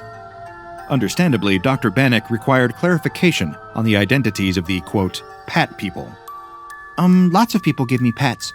The white coat woman who gives me the toys is nice. I like her. She gave me the ball with the bell in it, and it makes a ringy noise. The orange person that gives me lots of pats, but his face keeps being different between pat times. He gives me pats, though, so it's a good orange. You give me munchies and smell like a cake, and that's a good munchie. Also, you said you were going to get me a good bed, but... Dr. Bannock interrupted the creature here, redirecting it to the topic at hand. After bribing SCP-4966 with 2 more biscuits, it continued to try and explain. I think they use the head squishies, like the one in the red guy I munched, and the one in the spiky stripey, but that one wasn't too good. This only served to add more confusion, and Dr. Bannock asked for clarification. Did the creature mean they used their brains? I don't know about squishy parts. I think the big part that looks like a watermelon is used to talk. I'm not an organ psychic. At this point, rather than do what I would do and ask what on earth an organ psychic is, Dr. Bannock pressed for details on the so-called orange person that SCP-4966 ate. The orange person was colder and was kinda too mushy. The red people had lots more stuff about shooty guns, but I don't like to hurt people, so I say no thank you, mister. The orange person had a lot more about like being stuck in a room, and I don't think they ever got to taste the crispy crunch of a munchie, which is sad. Dr. Bannock acknowledged the sadness of life without the joys of a crispy crunch, then continued his line of questioning about the brain-based communication between D-Class and Insurgency members. 1 second. I'm gonna do a real big think. SCP-4966 sat in silence for several minutes, humming to itself in confusion. I think I found something from the wed people, but it's a bit scrambly and they use some big words I don't know. They keep saying words about sonic chips, but they aren't eating any chips and I'm confused. Wait, I think the orange people had the sonic chips already. Maybe they forgot them at the store because they were saying stuff about not noticing the sonic chips. I want that munchy sonic chips like the orange person gets. Eventually, after a lot of prodding and several tangents regarding the demand for additional Munchies, SCP-4966 listed the identification numbers of 14 D-Class personnel. Autopsies of each of these personnel revealed a small device in the cerebellum capable of psionic transmissions. As a reward for its help in uncovering the cause of a concerning security breach, SCP-4966 was given a bag of Tostitos brand tortilla chips, which it promptly consumed with great enthusiasm. SCP-4966 is kept within a modified humanoid containment cell, sized appropriately for the free movement of a domestic cat or creature of similar size. The cell is furnished with several pieces of cushioned furniture and recreational objects such as climbing towers, soft plush toys, and small plastic objects such as toy dinosaurs are also placed throughout the room. In addition to its toys, SCP-4966 is to be given socialization on a tri-weekly basis by the on-site researchers. Any tests involving SCP-4966 must be approved by Dr. Bannock. Several members of personnel have expressed an interest in providing SCP-4966 with additional toys and recreational objects, but the Foundation has insisted that these be purchased using personal funds rather than tapping into the Foundation's budget.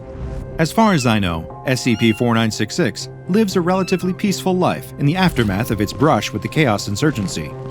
But it just goes to show that in the world of the SCP Foundation, nothing is ever as simple as it first appears. Even a soft, cuddly, squishy little plush toy can be the key to uncovering a web of secrets, conspiracy, and espionage. I'm just glad he got a nice snack after. What is it that you want? Not just what you want in this moment. That's fleeting. You get it and move on. Or you don't, and you forget. No. What do you want? What do you yearn for? That humming dissatisfaction that underscores every moment of your life. The constant rumbling, always beneath the surface, that you can never put your finger on. Behind your computer monitor, at the bottom of your $4 coffee. That quiet moment when you go to the toilet at a friend's wedding and look at yourself in the mirror, asking, why am I not happy yet? This moment, this object, this feeling that I was looking forward to. Why does it feel empty? A night in with your best friends, a promotion at work, a new car, a new house, all empty. So when I ask you again, I want you to be serious. None of that fake surface-level fleeting drivel. What is it that you want? What will genuinely make you happy? The words buzz around the student's head. He hasn't listened to a word of this lecture, not for a moment. Last night's therapy session had clearly struck a bit too close to home. He'd never expected this new therapist to be so direct. What was it that he really wanted? The student looks down at his laptop. He'd really wanted that. He'd spent months researching it, holding off on buying other models, waiting and saving up for the perfect computer. And here it is, with the same old boring lecture notes on the screen as his old one. Within a week, he'd been back online looking up new phones. Here he is, 21 years old already, and studying for a degree he doesn't really care about. Surrounded by happy, smiling students who are all clearly going to be far more successful and happy than he'll ever be. Beautiful people everywhere he looks. People who know how to dress well, know how to have a conversation, how to smile and laugh with friends, how to have friends in the first place. His therapist is right. What's he got to be happy about? That dissatisfied humming running through his life is steadily turning into a roar. What would actually make him happy? The more he thinks about it, the more the sense of dread creeps in. What has he actually got to look forward to in life? What can fill that void? The lecture is over. He hadn't even realized. Everyone around him is already on their feet, putting notepads and laptops into bags, chatting away with their friends. The student doesn't have anyone else in his row. He's somehow picked the only row in the lecture hall with just one person in it. No, that's not the case. This is the only row in the lecture with just one person in it, because he picked it. His only company on this row? A fly. A fly that had been following him around all week. What's the point? He looks at his laptop screen. Empty. His phone buzzes. It's his mom. He declines the call.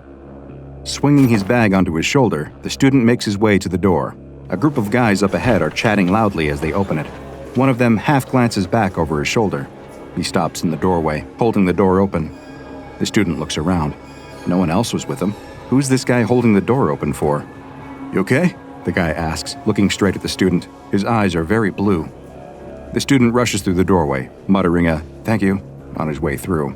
His phone starts to ring again in his pocket. He sits up alone that night. He does the same most nights. Even if he wanted to, he wouldn't be able to fall asleep. Sharing a house with 7 other people, there's a party happening in one part of the house pretty much every night.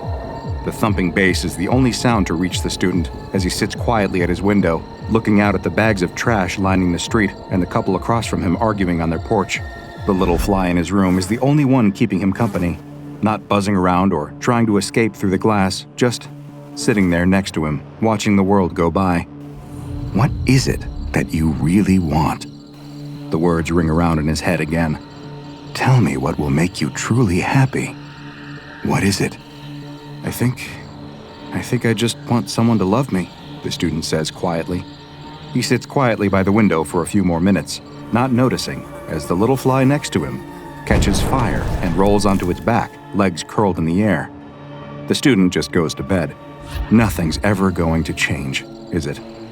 A week later, the student is back in that same lecture again.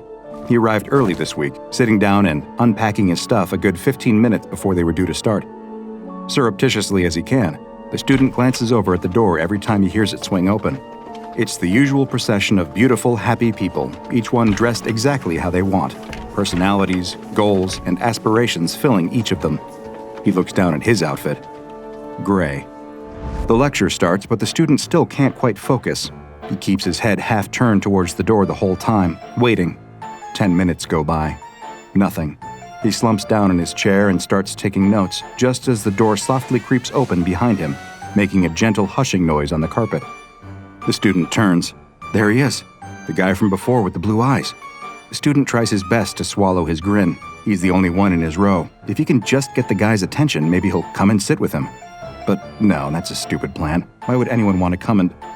The bag lands in the seat next to him. The student turns to see those same piercing blue eyes. "Anyone sitting here?" the guy whispers. The student opens his mouth to reply, but the words get stuck. After a second, he manages to shake his head. The guy with the blue eyes grins and sinks into the seat. After a moment, he asks if he can borrow a pen. That's funny. The student can see a pen right there in the side pocket of the guy's bag. Why would this guy choose to sit with him? There are plenty of free seats in this lecture hall. They're everywhere. One thing's for sure, the student definitely can't talk to this guy afterwards. No way. He's too weird, it'll be obvious. No one ever wants to have a conversation with him. Everyone he talks to is always sidling their way out of the room after just a couple of minutes. Besides, what if this guy finds out what he's really like? That he's been seeing a therapist. Not just a therapist. That would be pretty normal. Normal people do that. No, what if this guy found out that his therapist was a fly? A fly that had been following him around, that he'd been talking to every night before bed. A fly that had been asking him what his deepest desires were. A fly that he'd woken up to find dead and burnt on his windowsill this morning. Nope, no way is he going to have a conversation with this guy. It would just be a disaster. There's no other option. He has to call his mom. As soon as the lecture is over, he'll call her and deal with whatever it is she has to say. He takes the phone out of his pocket and stealthily gets his mom's contact details up, ready to hit the call button as soon as the lecture finishes. There, the final slide. The student hits dial and immediately turns away from the blue-eyed guy next to him, getting up and putting it to his ear. He shoulders his bag and marches out of the lecture hall, not looking back until he reaches the little square of grass outside where he sits. His heart doesn't stop hammering until he's sitting there. His mom takes a long time to pick up. When she does, it's clear that she's been crying. Not this again. The student swallows and prepares for her to start ranting. Only she doesn't. Instead, she just asks where he is and if she can drive over and get a coffee with him. He says yes, hangs up, and looks down at the phone, brow furrowed. What's she got to say to him this time? A shadow falls over him. Turning, the student just sees two blue eyes. The guy is holding out the borrowed pen, a gentle smile on his face. His mom doesn't come for coffee in the end. Instead, she invites herself over to his house. It's the first time she's visited. As they make their way up all the flights of stairs to his floor, the student holds his breath, waiting for her to start complaining about the cigarette butts, ashtrays, and pizza boxes lining the hallways. But she doesn't. She doesn't say a word. He closes the door to his room behind her, and she lets out a sympathetic little sigh looking around. He probably should have tidied first. Here it comes. He can feel it. She's about to start lecturing him on his dirty clothes, leftover dishes, his unmade bed. But no, she just quietly picks up a sweater and starts folding it. Then another. As she tidies his room, she shoots him a sad little smile. This house really won't do. He explains to her that it's all he can afford at the moment. Well, then let me help you so you can find somewhere better. What's going on here? He doesn't know how to react. This is surely one of her games. Any second she's going to lash out at him. But no, she just gently brushes the dead fly off the windowsill into the trash and turns to him. They stand across the room from each other, the same way they always have, 8 feet between them, plenty of space, not too close. She closes the distance and pulls him in for a tight hug.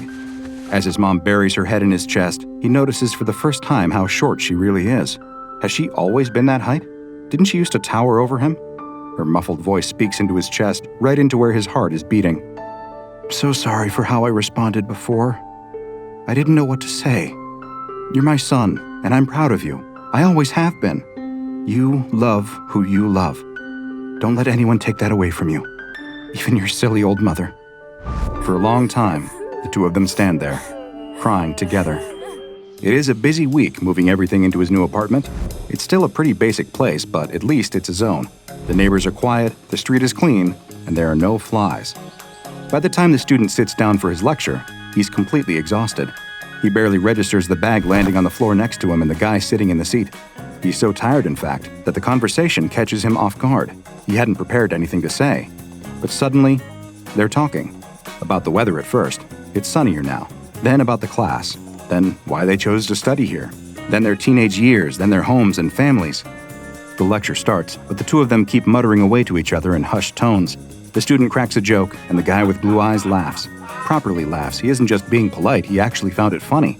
So funny that the lecturer tells the pair of them off, which just makes them laugh more. Is this what it's like? To be one of the beautiful, happy people? Days go by, and the student wakes up every morning expecting it to be over. He's going to wake up any minute now, and he'll be back in his old house with a talking fly waiting for him by the window. But he doesn't. It's sunny, day after day, week after week. No flies in sight. He calls his mom. He doesn't just pick up the phone to her, he actually starts to call her. He goes to parties, discovers he likes white wine, and finds out what it's like to have a bit too much of it. He has his first kiss and opens his eyes to see a pair of perfect blue ones staring back at him. He makes friends, more friends than he can count. Friends who text him asking to hang out, who help him move house, then move house again, and who fill up rows and rows of seats the day he gets married to the man he loves. The man who loves him back. Is this what it feels like? Is this happiness? Maybe, just maybe, this is it. Until one day, the man wakes up. Everything's perfect. The sun is still shining. He can hear his daughter's squeals from downstairs. His world is still happy. Except for one thing. His ear hurts. Not that much, but there's a little something. A kind of dull itch deep in his ear canal. The other ear starts to hurt as he makes his morning coffee. He should probably go to the doctor about it. He'll book that this week. But by that night, he knows he probably shouldn't wait any longer. He lies awake deep into the night, feeling his lungs tightening. You're not supposed to feel your lungs, are you? But it's not just his lungs. It's his throat, too, and his bowels. All of a sudden, his stomach starts convulsing. He throws off the sheets and rushes into the bathroom, not quite making it to the toilet. His vomit splatters across the tiles. He must be getting delirious. That can't be right. It looks like his vomit is moving, wriggling, and crawling. His husband appears behind him, switching on the light. The two of them stare in horror at the writhing maggots covering the bathroom floor. The X-rays and MRIs paint a grueling picture. Each progressive scan over the next couple of days looks worse than the last. What had once been healthy flesh and organ tissue steadily has deeper rivets chaotically eaten into it. The maggots work their way through the man's throat, lungs, stomach, sinuses, ears, bowels, and urethra. In some places, they run out of flesh and end up burrowing their way out of the surface of his skin. By the time the maggots mature into flies, the man is on his deathbed. Excessive blood loss, organ failure, and multiple infections have worn his body down to a husk. There's nothing left to be done for him. All that the man's husband, children, mother, and countless friends can do is stand by and watch, as one by one, thousands of flies emerge from the body of the man they'd once loved so dearly. Heartbreaking as it may be, this is the sad reality of what you sign up for when you make a deal with SCP-3063, known informally as the Fly. This SCP on the surface seems like one of the most harmless that the Foundation has encountered, taking the appearance of a common housefly. It has no extraordinary physical properties, nothing apparent to distinguish it from any other fly, and yet, it is one of the most powerful entities with an apparent ability to somehow alter reality itself. It is believed that SCP-3063 only exists in one instance at a time, though this is very difficult to prove given the sheer number of flies that exist around the world. As soon as one instance of SCP-3063 dies, a new one seems to manifest in a random location. Naturally, this makes studying the fly very difficult indeed. As far as the Foundation is aware, the fly communicates with its human target telepathically. It interrogates them, trying to discover what they want most in the world. It will then offer the individual that exact thing. If they refuse, it will make increasingly grand offers, tempting them with greater and greater promises until they accept. When I said this was one of the most powerful known SCPs, I was not exaggerating, because this fly does not make empty promises. Do you want to become a millionaire? You might wake up tomorrow to a number of anonymous bank transfers or a handful of lottery tickets pushed through your letterbox. Do you want to become an opera singer? The next time you sing in the shower, you'll find a whole new voice coming from your chest. Who knows, you may have left the window open and a superstar agent could be strolling by your house at that exact moment. Whatever it is that you tell the fly that you want, it will be granted. The little insect will catch fire and die straight away, appearing somewhere else in the world, ready to start talking to someone else. Your answered wish may not always take the form you expect, but it will be given to you, just like our student finding love everywhere he went for the next 6 years. Or, to be more precise, 2,376 days. You see, as soon as you make a deal with this fly, the clock is ticking. For 2,376 days, you will be free to enjoy your dream coming true, no strings attached. Until one day, you wake up with a little bit of discomfort, like something growing inside of you. Eggs, anything from 5,000 to 20,000 in number, will suddenly appear throughout your body. In your digestive system, respiratory system, and even your muscle fibers, small maggots will be born comprising all known Diptera species. They will steadily eat away at your body, feeding their way out of you and growing into regular adult flies as they emerge. Most individuals die from multiple organ failures during this stage. It can often be difficult to identify the exact cause of death, as the attack on the body's central systems is so absolute, devastating, and swift. If the individual dies before the 2,376th day, then the process is halted and the flies die along with them. Attempts to contain SCP-3063 have all proven unsuccessful. To date, 6 members of SCP Foundation personnel have been targeted by the fly. Each of them have tried to make a different wish to contain the fly, but each has had a loophole exposed. Senior researcher Elizabeth Gao requested the death of SCP-3063, which the fly interpreted as the death of that manifestation, combusted, and returned in another instance. Senior researcher David Roberts asked for the permanent containment of SCP-3063. The fly then stood totally still, allowing itself to be taken into secure containment below Site-63. But sure enough, after 2,376 days, the researcher died, and the fly was discovered to still be manifesting around the world. It again had interpreted its containment to refer to just that current instance of its body.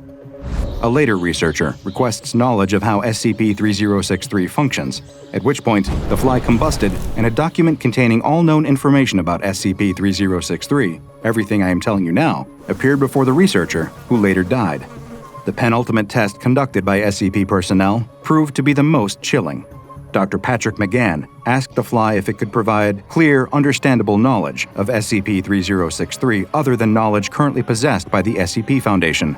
The results of that exact experiment and the next one were provided for him, including details of his own death, which he immediately fulfilled. Either the fly has some precognizant abilities or is able to directly control events in the world, or both. The final experiment was conducted even though the fly had already provided the results in detail ahead of time. Dr. Jonathan Mabry simply asked, "Is there even a choice?" before suffering a severe pulmonary embolism and dying on the way to the hospital. Research indicates that SCP-3063 has been operating for over 4,000 years, with evidence of instances being discovered as far back as early Canaanite settlements. However, many theorize that the fly has been with us a lot longer than that. Unless future containment efforts are more successful, SCP-3063 will likely remain one of the most powerful and prolific entities outside of containment. So next time you see a fly buzzing around your room, it might be in your best interest to leave it alone. Quiet, quiet. Duck down, out of sight over there. Are you recording? Why aren't you recording? The camera woman has no desire to shoulder her camera yet again. It has been like this all day. The three of them will walk 10 feet, then all of a sudden, the presenter will dive behind a bush and beckon for herself and their guard to do the same. Her patience for it is certainly starting to wear thin. Clearly nowhere near as thin as their security guards, however, as the man flexes his trigger finger against the side of the rifle, grumbling to himself in Swahili. The camera woman should never have taken this job. She knows that now, but they are far too deep in the Tanzanian wilderness to turn back now. They parked their Jeep up in the early hours of the morning and started walking at sunrise. The faint blue tinge to the dark forest around them tells her it must be almost sunrise again. The presenter turns to her and runs a hand through his carefully sculpted hair. His pink skin has been burning and peeling in the sun all day long. He looks like he'd give the flamingos from earlier a run for their money as she switches the LED ring light on. The presenter clears his throat and wipes the sweat from his brow. Rumor has it that the area we're entering into now is patrolled by highly sophisticated militarized drones. Myself and my crew are risking our lives here, but that's just what it takes when you decide to live as an extreme vegan. He insists on recording several more takes. By the fifth attempt, the camera woman stops hitting record. Not worth filling up the memory with this waste of a shot. Extreme vegan. What will they come up with next?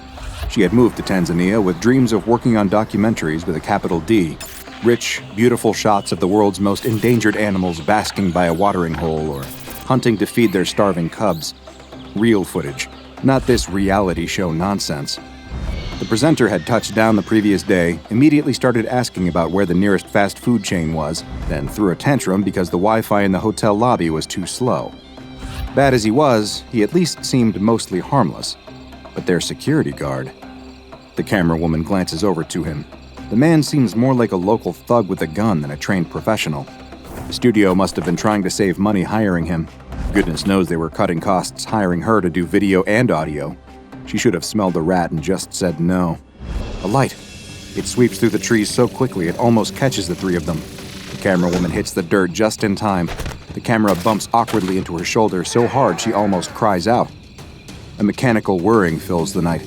The light sweeps this way and that as they all lie motionless on the ground. Then, just as abruptly as it appeared, the light swings away and the sound fades. Maybe those drones aren't as made up as they sounded. The presenter is clearly very shaken. His wide eyes dart around between the trees as they all get back to their feet. So much for being an extreme vegan. The camerawoman glances over at their security guard. A twisted grin lights up his face. She notices a little pendant has slipped out of his shirt. A small white shard hanging from a handmade chain. Even in the dead of night, the camerawoman has filmed enough elephants to recognize ivory when she sees it. The security guard, no, poacher, meets her gaze. His smile widens. He speaks Swahili in a low voice. We keep moving. Shouldering the rifle, the poacher marches onwards in the direction the drone had just been a few moments ago. The camerawoman and presenter have no option but to follow. For a long time, the group walks in silence. It is the longest the presenter has gone without opening his mouth since his plane touched down. The camerawoman would be enjoying the peace and quiet if it hadn't been for the sickening unease that had settled over them. Had that drone been real? If it had, then what exactly were they walking into right now? Some kind of secret facility, GMO research, labor camps? But it just looks like any other patch of forest in Tanzania. Only, it doesn't. Come to think of it, as they walk, the camerawoman starts to notice little differences. At first, they're too subtle to put a finger on, just a different feel to the air or a strange sound. Is it the plants, perhaps? She's no botanist, so doesn't really know what she's looking at, but she's spent enough time out in the wild here to know a few plants. But now, she's spotting all kinds of strange new ones. A bush with huge red leaves here, a tree with long purple fruit there. She asks the presenter what they are. He looks up at the purple fruit tree, perplexed. Wasn't this supposed to be the whole point of this documentary? Exploring the furthest reaches of the world, looking for vegan alternatives? No idea, but let's roll the camera anyway. Ready? The presenter plucks a fruit and presents it to the lens, immediately spouting off about the fruit's medicinal qualities, levels of fiber, natural sugars, and low water consumption. All lies. The camerawoman scowls at him. The presenter turns the fruit over and screams, throwing it as far as his skinny arms will allow. Never one to waste a shot, the camerawoman follows the fruit on instinct, zooming in on it as it lands at the foot of a tree. Out from under the purple skin crawls an earwig. It's huge, just over 3 inches long at a guess. That's strange. If she didn't know any better, she'd think that was... A voice startles the three of them. It booms out from behind them, just up the slope. The presenter swivels so fast he falls over. The camerawoman points the camera up the hill and snaps the figure into focus. The poacher pulls back the bolt on his rifle, finger already on the trigger. In the dark, they can hardly make out what they are looking at. It must be a man. It spoke in a man's voice, but it towers over all of them. It must be nearly 7 feet tall. They can't discern any kind of human silhouette. Odd shapes jut out this way and that. What is it made from? The voice calls out again, a deep, rumbling voice, like an earthquake heard from the ocean floor or echoing through a forest. There were other sounds layered into its voice, high twittering sounds and guttural growls. The camerawoman looks to her companions. Clearly neither of them understand what it's saying either. Not Swahili, not English, not French or Arabic. The intent of the voice is very clear, however. They are not welcome. For the first time ever, the presenter is lost for words. The poacher shifts the butt of the rifle against his shoulder. Great. Now this is her job. The camerawoman lowers her camera rig to the ground and raises both hands, approaching the figure carefully. The sun breaks over the horizon further up the slope. In just a few moments, she'll be able to see the stranger, whatever it is. Speaking Swahili, she explains that they are a film crew, here to shoot a documentary. They do not intend any harm and will make as little disturbance to the environment as possible. The creature does not seem to understand and repeats its previous command. It definitely sounded like a command, at least. The camerawoman turns helplessly to her companions, just in time to see a small shadow rushing them. It runs on all fours, covering the ground impossibly fast. Ignoring the poacher and presenter, it snatches up her camera from the ground and hurls it at a tree. It crunches into the wood and falls to the ground in pieces. Sunlight breaks over the horizon, flooding the valley with light. The camerawoman whirls around and glimpses the figure up the hill. It is a man, isn't it? Towering at nearly 7 feet, the man is adorned with flowers, blossoms, and fungi. Animal skulls and pelts hang from his shoulders. Colorful face paint etches patterns, ancient and proud, deep into his features. African buffalo horns grow proudly from his head, accentuating a triumphant floral headpiece. But a glimpse is all she gets. The figure vanishes. A sweet-scented breeze rushes down to meet her from where he was standing just a moment ago. "Where'd he go?" the presenter cries. The camerawoman can see something dangerous has lit up the man's face. He's found his story. She just doesn't know quite what it is yet. The poacher also has a wry smile on his face. He's looking at the discarded purple fruit from before. No, wait. He's looking at the earwig still crawling around it. She follows his gaze, and it confirms her suspicions from before. That's a St. Helena earwig, sure as the daylight streaming onto its scuttling legs. Declared extinct in 1967. The presenter is already marching off, further down the valley. The poacher shoulders his rifle and follows, not even glancing at the camerawoman. She goes over to her broken camera and kneels down. No hope. She takes out the SD card from it and pockets it. What had that creature been that had thrown it at the tree? A monkey of some kind? The presenter calls out to her. Forget the camera, I've got a hidden one in my pocket. It'll look more authentic anyway. As they walk, they see more and more wildlife. In the early dawn, various animals are rising to their feet, stretching and wandering through the trees. At first, just small creatures, geckos, tortoises, insects. But soon they see gazelle, a family of oryx, even a hippo from a distance. But there is one thing each animal has in common. They were all declared extinct years ago, sometimes centuries ago. The camerawoman keeps her mouth shut. The last thing she wants is for the poacher to know that. Although judging from the spring in his step, he's already well on his way to figuring it out. All of a sudden, the forest opens out. A watering hole the size of a lake fills their view. Animals of all sorts fly, swim, bathe, drink, and play in the morning air. Parakeets dance overhead, rhinos lounge in the shallows. A dodo marches squarely past them on its way to join its friends. This has to be some kind of dream, surely. The penny finally drops for the presenter. He turns to his companions, wide-eyed, ready to say something, when he freezes, staring at something behind them. A shadow falls over them all. The camerawoman turns to see an elephant, white as the morning snow, with round, pink eyes, old and wrinkled as time itself. It is hulkingly big, impossibly big. It dwarfs any bull elephant she's ever shot by several tons.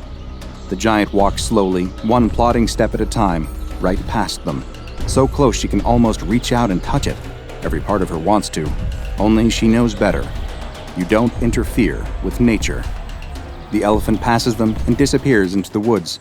She looks excitedly at her companions. The poacher has a glint in his eye. The presenter is hurrying off along the water's edge. Her eyes follow his movement. There, on the shore, kneels the towering man from before. He's beside a panting and straining ibex.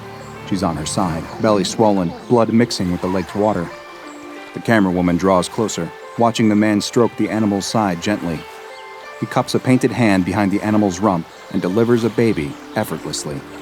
Another slides out a moment later. He takes the tiny ibexes under each arm and walks them into the water, delicately washing them clean before returning them to their mother by the shore. The presenter calls out to him, raising a hand in greeting. Sir, would you be interested in conducting a brief interview with me? It's for a network television documentary called Extreme Vegan. The figure stands and turns to them, wary. The two of them stand before him, separated by just a few feet, extinct animals chattering and cheeping all around them. In order to maintain such an eco-friendly lifestyle, you must be having a lot of plant-based alternatives in your diet. Oat milk, corn, avocado, what's your secret? As if on cue, a buffalo emerges from the water and approaches them. The man stoops, not taking an eye off the presenter, and reaches under the buffalo's body. Finding the teat, he squeezes milk into his cupped hand. He raises his hand to his mouth and drinks slowly, staring the presenter down. After a moment, he squeezes more milk into his hand and stretches it out towards them. He says a word in that same ancient voice, only this time, it is softer, welcoming. No way. Do you know how unethical it is to deprive that poor child of its natural milk? The presenter goes off on a rant. The man ignores him and offers the hand to the camerawoman instead. Without thinking, she steps forward and stoops to his hand. She drinks the milk straight from his palm. It's warm and fatty, thick like cream, but totally delicious. She looks into the man's eyes. They are a dark brown, but in the morning light, she catches flecks of gold, green, purple, and blue. The man's voice is even softer as he speaks again. Alaaniwe. His name. That must be the man's name. She raises a hand to her chest, opening her mouth to introduce herself. Bang! The shot rips through the clearing. Animals screech and scatter, stampeding into the trees. Birds fill the sky, alighting from every tree, so much so that they tangle with one another. Camerawoman's head whips around. The shot had come from the trees behind them. A roar, louder and more chilling than any animal could produce, swells from Alaaniwe. This time, he doesn't just vanish. It's like he's raptured. Vines and roots shoot up out of the dirt, wrapping around him, creeping into his mouth and eye sockets. They wrench him into the ground with such force, it sends ripples across the lake. A rumbling fills the earth. The presenter cowers by the water's edge. He's useless. The camera woman takes off into the trees, following the sound of the shot. It doesn't take her long to find it. The white elephant lies on its side, rivers of red cascading across its chest, following the ancient furrows of its wrinkled skin. Its breathing stutters and rattles.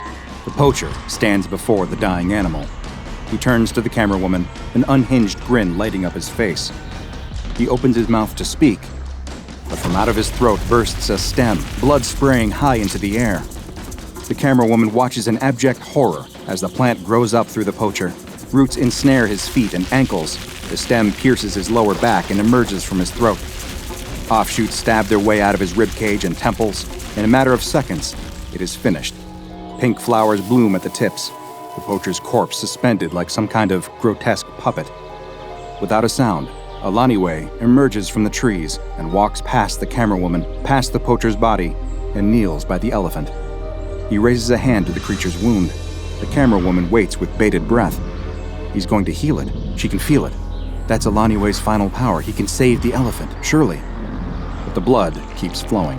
The elephant's breathing grows fainter until silence fills the clearing. No birds chattering, no breeze to rustle the trees, no more death rattles. Silence. Then, the most heartbreaking sound the camera woman has ever heard. Alaaniwe starts to sob. She's no longer welcome here. This is not her place. Without a word, the camera woman gets to her feet and walks back up the hill and out of the valley. As she walks, she hears footsteps approaching her. The presenter is there, arms laden with fruit and berries. He grins at her, explaining how he's going to take these home and plant them up. Start a smoothie chain called Alaaniwe's. If the first store goes well, they can franchise it, keeping the local feel but expanding to... A root stabs through his throat, interrupting him. A second stabs through his chest, shattering the hidden camera. So much for that smoothie chain. The camera woman doesn't look back. She walks through the day and the following night. She finds a road and stops. There's something in her pocket still. She takes out the SD card and looks at it. With a sad little smile, she takes the card between her fingers and snaps it clean in two. The man that you have just encountered deep in the Tanzanian wilderness may not be a man at all. Little is known about the genetic makeup of SCP-1440, otherwise known as Alaaniwe. He appears to be a male, comprised of a combination of human, animal, and botanical components. The plants and pelts that the camera woman observed him wearing are likely not items of clothing at all, but rather are naturally growing parts of Alaaniwe's anatomy, giving him the appearance of a witch doctor. None of the documented attempts to communicate with Alaaniwe have proved fruitful. While he does speak, his language is currently unidentified. He seems to have no understanding of English, Swahili, or Arabic, and is uninterested in learning them. Alaaniwe roams freely within a 35-square-kilometer area of the southern Tanzanian savanna. This site has been designated SCP-5411-0, and an exclusion zone has been set up around it. Barbed wire fences and automated drones patrol the perimeter. A sacrificial goat is kept on site at all times, ready to be sacrificed as part of a binding ritual to keep SCP-5411 contained. Thus far, however, Alaaniwe has not proved to be a threat to anyone other than those who disturb the delicate ecosystem which he inhabits. His land, SCP-5411-0, is home to a number of critically endangered or near-extinct species of African animals, many of whom are from different countries in the continent. Black rhinoceros, western gorilla, African penguins, and a so-called albino ghost elephant that is central to local folklore. It is unclear how these animals came to live in this area, but there is an evident connection between Alaaniwe's care of nature and their continued survival. Alaaniwe has been witnessed delivering newborn animals of a number of species, tending to injured animals, and even regrowing grasslands to feed and house various creatures. Alaaniwe is known to possess the powers of teleportation, intangibility, zoolingualism, fluorokinesis, and psychokinesis. When left alone, Alaaniwe uses these abilities to tend to his local ecosystem. However, he is aggressive and decisive in disposing of anything he perceives to be a threat to the natural order. He is known to manifest and control small humanoid creatures roughly 1 meter tall that are made up of foliage, wood, mud, and rocks. These creatures, designated SCP-5411-1, exhibit basic predatory behavior. carrying out the bidding of SCP-1411, such as destroying our camerawoman's equipment. Capable of running at speeds of up to 75 kilometers an hour, the 58 known instances of SCP-5411-1 are to be treated as hostile as soon as they leave the SCP-5411-0 exclusion zone. However, a status quo seems to have settled between SCP researchers and SCP-5411. Alaaniwe seems content within his ecosystem, and the conservation work he carries out within this area is proving invaluable to those researching climate change and habitat welfare. Much like the animals in nature documentaries, it is best that we choose not to interfere and let nature run its course. Foundation field agents draw their handguns, aiming them at the woman and the hapless intern. Those fools have no idea how dangerous the coffee machine is. They could print a biological weapon that could wipe out half the globe. A volatile chemical that could explode and take out half the block. Or some monstrous, gelatinous creature that could slither out of the coffee cup and become an XK-class end-of-the-world scenario by the end of the afternoon. The field agents thought that the woman and the intern were plain stupid to be messing with a device this powerful. Little did they know, the duo were actually much, much more stupid than that, as the woman's handbag full of sloshing black printer ink would imply. But could one final cup from SCP-294, a bubbling green cup of mysterious liquid, save them from the pair of ruthless advancing Foundation field agents, or would it make everything catastrophically worse? And to think, it had all been so normal just a few hours ago. The intern tells her that they're being watched. The whisper came from behind the woman's shoulder so suddenly that she spilled the stack of papers piled high in her trembling arms. Every office drone in every cubicle turns to look at her at the same time, like a swarm of drab zombies. Only instead of getting up to come and eat her brains, they all start tutting and muttering to themselves passive-aggressively. The woman spins around and glares at the intern. He's way up in her personal space, with wide, anxious eyes that dart all around the office. He dives behind a fake plant and beckons for her to join him. She does not. She simply asks, annoyed, who's watching them. She doesn't bother keeping her voice down, which only panics the intern more. He shushes her, grabs her arm, and drags her behind the plant too. She barely knows this kid. Had one awkward interaction with him in the break room a week ago, where he talked at her about something called Battlestar Galactica, and since then, he'd latched onto her. Every meeting she went into, he'd sit beside her. Every lunch break, he'd happen to be in the elevator with her as well. She was getting real sick of it. He tells her that it's not safe, that they need to go to the basement. He said the word basement like it was some kind of government classified secret. She has absolutely no desire to go down there with him, but annoyingly, she has to go down there to mail a letter. The woman stands and turns to the room at large. He manages to jump through the closing doors behind her and starts wringing his hands nervously as they descend. The doors open, he checks that the coast is clear, and then takes off quickly down the corridor. Refusing to be a part of this whole charade, the woman walks extra slowly behind him. The basement's dusty. No one ever really comes down here anymore. All it is one long corridor with the elevator on one side with some emergency stairs and a coffee machine on the other. Halfway along, there's a trash can and a mail chute. That's it. It seems like the cleaners don't even really bother with this part of the office. The pair of them stop by the coffee machine, the woman leaning against it with arms folded, the intern running nervous hands through his hair. We've been infiltrated. The woman laughs at how seriously this kid is taking his little conspiracy. Infiltrated. They work for an asset distribution and holding logistics company. Even she doesn't really know what they do here. What could anyone possibly hope to gain through infiltrating this place? The intern nods his head sideways so subtly she totally misses it the first time around. He does it again, more obviously. The coffee machine? He's nodding at the coffee machine, like a maniac. The woman strides off back towards the elevator, tossing her letter down the mail chute as she goes. The intern is calling out after her, babbling away about covert agents, hidden cameras, and corporate espionage. She just lets him talk as she hits the button to call the elevator. In a desperate attempt, he seems to change tack, asking her if he can get her a drink from the machine. She laughs. There isn't a drink in the world that will convince her to entertain this conversation. The elevator arrives. The doors slide open. The intern says that there has to be something. The woman looks back at the intern. For some reason, he looks genuinely serious in his offer. She lets a dry smile spread across her face. She asks for lemonade, freshly pressed, homemade, from her hometown in Arizona. 2 spoonfuls of sugar, ice, and a sprig of mint.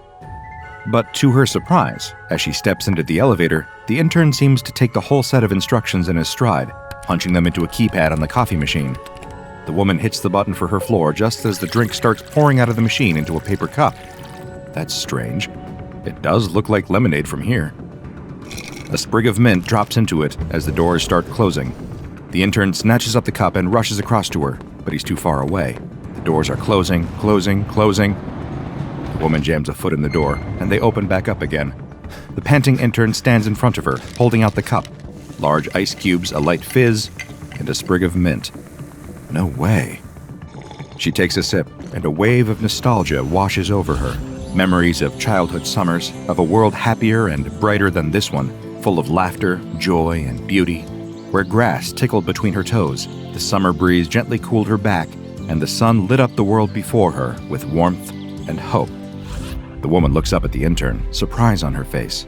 That is, without question, hand-pressed lemonade from her hometown in Arizona. How had he done that? Did that coffee machine really stock lemonade? She marches over to it and stares at the machine, taking in all the details. For all intents and purposes, it looked like any other coffee machine. It's just a regular old silver and black box that you'd find in dreary offices across America. Except, actually, there is something strange about it. It has a keyboard. Not just a number pad, but a full-size QWERTY keyboard with an enter key right there. The screen simply says, "Enter your order now." The intern is at her shoulder, still glancing nervously back along the corridor. No one's here. Yet. Feeling a little ridiculous but unable to deny the cup of lemonade in her pocket, the woman types out the first drink she can think of. Coffee. The intern laughs at such a boring request and tells her to use her imagination. So she does. It takes a while. She hasn't used her imagination in years. Working in a place like this, there's little reason to ever get it out of its cage. After a few seconds of thought, the most exotic thing she can think of is vanilla milkshake. She hits the enter key. Immediately, a paper cup drops into place, and out of the nozzle pours a thick, milky liquid with tiny black flecks in it. She takes a sniff, takes a sip, and then takes a gulp. That's a milkshake, no two ways about it. And a pretty good one at that. She laughs and turns to the intern. This is the most fun thing to happen in this office since Keanu Reeves almost came into the lobby, but then realized he was in the wrong place. She'll have to tell everyone about this upstairs. It'll be the talk of the office. But the intern grabs her arm as she goes to leave and pulls her back. There's a very serious expression on his face. Without a word, he pulls her back over to the machine and starts typing. Gasoline. Without hesitation, a new cup appears and out pours a shimmering fluid that hits the woman's nose so quickly she can identify it straight away. Covering her nose, she stares at the cup incredulously. Why would a drinks machine be able to dispense something like that? The intern is fuming with himself. That cup of gasoline stinks to high heaven. If they're being watched and suddenly start walking around the office holding a cup of gas, they'll be found out in an instant.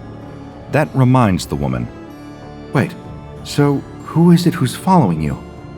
He first noticed it 3 weeks ago. Being an intern, it was his job to hand out the mail to everyone in the office.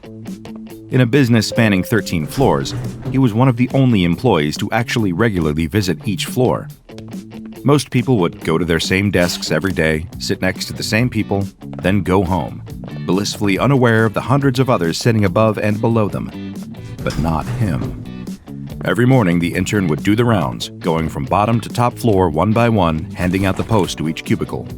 Only a handful of people bothered to talk to him, and so he really noticed all of a sudden when one of them stopped showing up to work.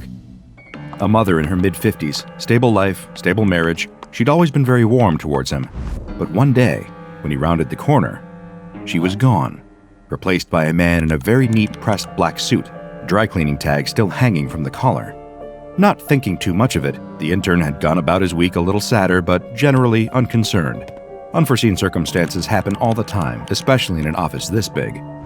But then another employee, a grumpy old man from accounts, was suddenly gone, replaced by a young woman in a neatly pressed new suit.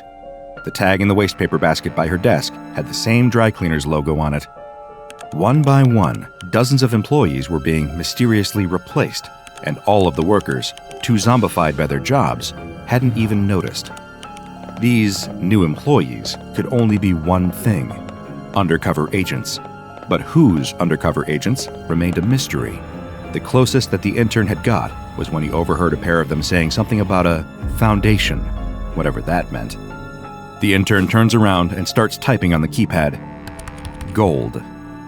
And sure enough, quick as a flash, a paper cup appears, and out of the nozzle pours a thick, shimmering golden liquid. The woman stares at it in disbelief. It couldn't be. She reaches down to take it, but can't. It's heavy, really heavy. Is that really? He nods. He explains that he hasn't got a clue why it isn't hotter to the touch. It doesn't feel any hotter than a cup of coffee would, or indeed how it doesn't destroy the cup since it's just a regular paper one. But he'd taken it home, poured it into a cake tin, where it solidified into a brick. The jewelers in town took a look at it for him the next day and confirmed that it was the real thing. 24-karat gold, 1 paper cup worth. The woman takes the cup and types the word in again, hitting enter. Another cup of liquid gold pours out. She does it again, and again. But on the 6th time she hits enter, nothing happens. No error message, nothing. The intern explains that you can only do it 50 times in one go. Then you have to wait for an hour and a half for it to restock. The elevator doors open. 2 people in pressed black suits step out through the doors and spy the pair of them immediately. For some reason, the woman's first instinct is to take off running, but she stops herself just in time, trying her best to act cool, with 5 cups of liquid gold in her hands. From where they are, these must all look like regular cups of coffee she's collecting for a drinks round, but if they get much closer... The agents start walking toward the woman and the intern. All 4 people in this interaction are doing their absolute best to act casually. None of them are really succeeding. There's a trash can exactly halfway between them all. She needs to get there first and dump the cups before anyone can look inside them. Taking off at a hurried but hopefully not panicked trot, she starts throwing as much corporate jargon at the intern as she can.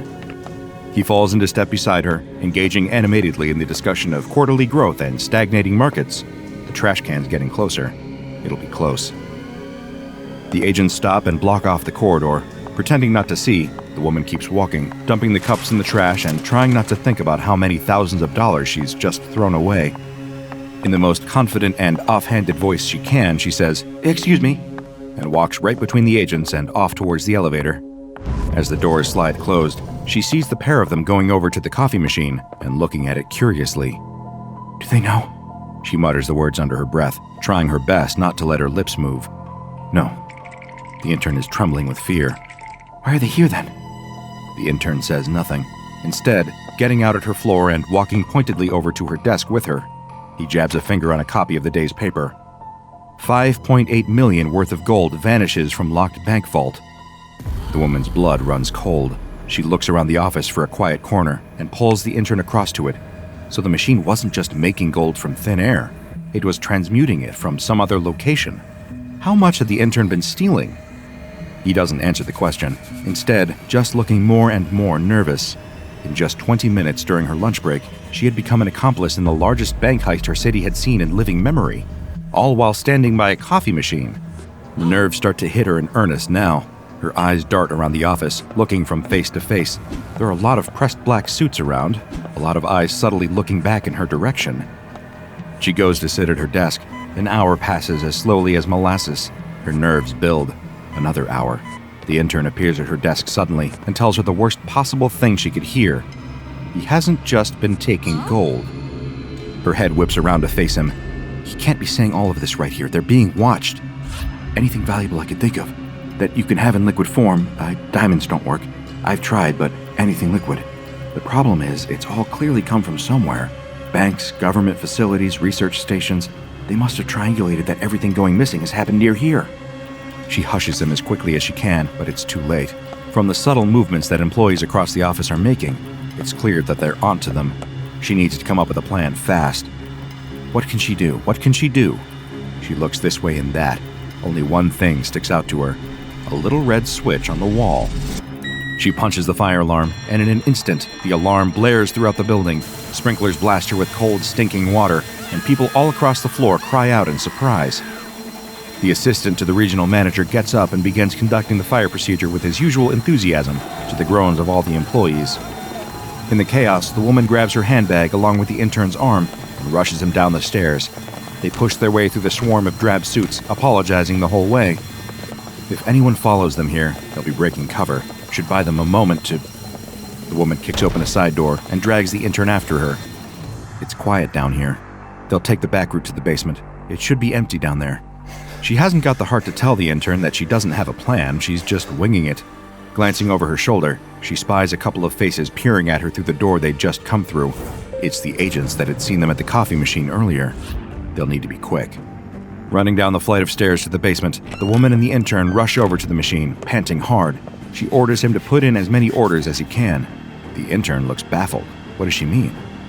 She tells him to get as much value as he can carry, preferably something that you can pour into a handbag without it burning through. He struggles to think of anything. He can't do gold, it would be too hot when it left the cup, too heavy. He has an idea and starts typing furiously. Cup after cup pours out of the machine, and he puts paper lids on them and he dumps them into her bag. It looks black at first, but there's a slight shimmer to it. Printer ink. It's the most valuable liquid per liter in the world. He saw it on TikTok. But how in the world were they supposed to sell it? But the woman guesses she'll have to worry about that later. The door at the far side of the corridor has opened. Out step the two agents. "What are you two doing down here? The fire alarm's going off." The agents drop the facade and draw pistols from beneath their suit jackets. "The coffee's that good down here, huh?" They don't smile with their joke. The intern tugs at her sleeves. She brushes him off. Not now, she needs to think. "It's great." Wow, what a comeback from her. Turns out she's not so hot under pressure. A cup appears in her hand. The intern has shoved it there. She glances down. It's a clear, slightly green liquid, shimmering a little too much in the light. He nods at her. "I would drink that if I were you." The agent raises his gun, his partner following suit. Here goes nothing. She slams the drink back in one gulp and raises her arms in the air. Both agents stop dead, aiming down their barrels ready to fire. But the woman suddenly feels an enormous sense of calm washing over her. "Agents Jones and Hilton, I would kindly ask that you lower your weapons. My name is Professor Kane. I have clearance level 5 and am in charge of this operation." The agents both doubt themselves all of a sudden. The name Kane is ringing bells in both of their minds. "You don't look much like Professor Kane." Charming. That's because I've been off on maternity leave for the previous few weeks. Childcare will bring out the gray hairs like nothing else. Agent Wilkins and I are taking this opportunity to conduct first-hand research on the nature of this particular SCP, and I would kindly request you give us the time and space to conduct our research. Research, I might add, that neither of you have the clearance to be a part of. The two agents look sheepish. They glance at each other, then holster their weapons. With mumbled apologies, they hesitantly make their way back towards the back stairs. As soon as the door closes, the woman swivels round and looks at the intern. What on earth had he given her? The machine answers her question. 1 cup of knowledge of the entire secret operation. They grin at each other, the intern taking a sip of a matching drink for himself. The knowledge entered both of their minds. They had 5 minutes to get everything they could from the machine before those 2 SCP Foundation field agents realized what was happening. The intern looks concerned. How are they going to get all that gold out of here? How are they going to get out of here? The woman grins, pours herself a cup of gold, and tosses it down the mail chute. I reckon that looks big enough for the both of us, don't you? The switchblade's knife glints in the dark, and the bully holding it runs through the arcade, screaming in terror. The kid watches, shocked by the insanity unfolding, as 20 tiny, vicious gorillas chase the knife-wielding bully as tears streak his face. This situation defies all explanation, unless you know about SCP-3092. Let's go back to the beginning. The kid almost trips over his laces as his chucks hammer against the sidewalk. The headphones for his Walkman bounce against his neck as the wind rushes past. Heaving in as much air as he can, the kid runs through town, looking desperately this way and that for any grown-ups he recognizes. No one. Just strangers with thick mustaches and perms chatting outside Blockbuster and Walden Books, totally oblivious to the fact that he's running for his life. The kid cocks an ear, and sure enough, he hears that all-too-familiar rolling, clattering sound coming after him. The skateboards are catching up. A few insults catch on the wind and float across to him. Four Eyes, Earthworm, and a good few names that he doesn't want to repeat. Apparently, their town used to have a good Native American community. That's why his parents had moved here. But nowadays, it seems to just be white faces all around him. From what the bullies are shouting as they chase him, and the total apathy of the grown-ups on the sidewalks at the words, it's no wonder everyone else moved away. A rock hits the back of his head, almost knocking his glasses off. The sound of the tiny wheels roars louder and louder with every block. He needs to find an escape, and fast. Home's way too far away. His parents aren't expecting him home until nightfall. He needs a spot to lay low. The arcade? It's closed today, but the owner told him where the spare key is. He could go there, but he needs to lose them first. His lungs are burning, and his legs are starting to give up on him. Ice! The kid sees it too late and steps straight onto a patch of it. His Converse slides out from under him and flings his limbs this way and that, trying desperately to stay on his feet as he skids across the ice. His momentum throws him forward, and he sticks out another foot, catching himself back on the sidewalk. Perfect. He turns just in time to see the 4 bullies on their skateboards hitting the patch and going flying. They land in a heap together, groaning and scuffling, trying to get back up. Now's his chance. The kid shoots off down an alleyway, loops back around the block, turns up a side street, and arrives at the arcade without having looked back once. He snatches the key from under the gutter and looks around the quiet street. Nobody there, thank goodness. He darts through the door and locks it behind him with trembling fingers. Tears flood his eyes as he lets his forehead rest against the door. Every damn day, it's more of the same. Why can't he just have some peace? Why can't he just be normal? The kid stands there crying for a long time. He can't tell his parents what's going on. They've got enough of their own problems. He tried to tell his teachers, but at lunch, he overheard them laughing and joking about it all between themselves. It just sometimes feels like no one's on his side. The kid takes a deep breath and rubs the moisture out of his eyes. That's enough. If he keeps thinking about it all day, it's only going to feel worse. He's on his own now. He's safe. What he needs to do is just enjoy the little bit of peace he has now before it all starts again. And what better place to be laying low than the arcade? He hits the lights. Pinball, claw machines, and arcade cabinets all light up and start playing over one another.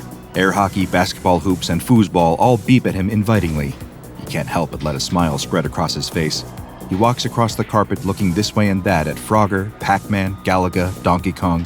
So many choices, so many choices. He hops on the counter and hits the side of the cash register. It pops open, revealing trays stacked full of quarters. Mr. Burns, the guy who owns the place, told him he's allowed to let himself in and use the money in the register to play whenever he wants, on the house. As the kid scoops a handful out of the drawer, he realizes he might not be totally on his own in this town after all. Pac-Man beeps into life as soon as the quarters fall into the slot.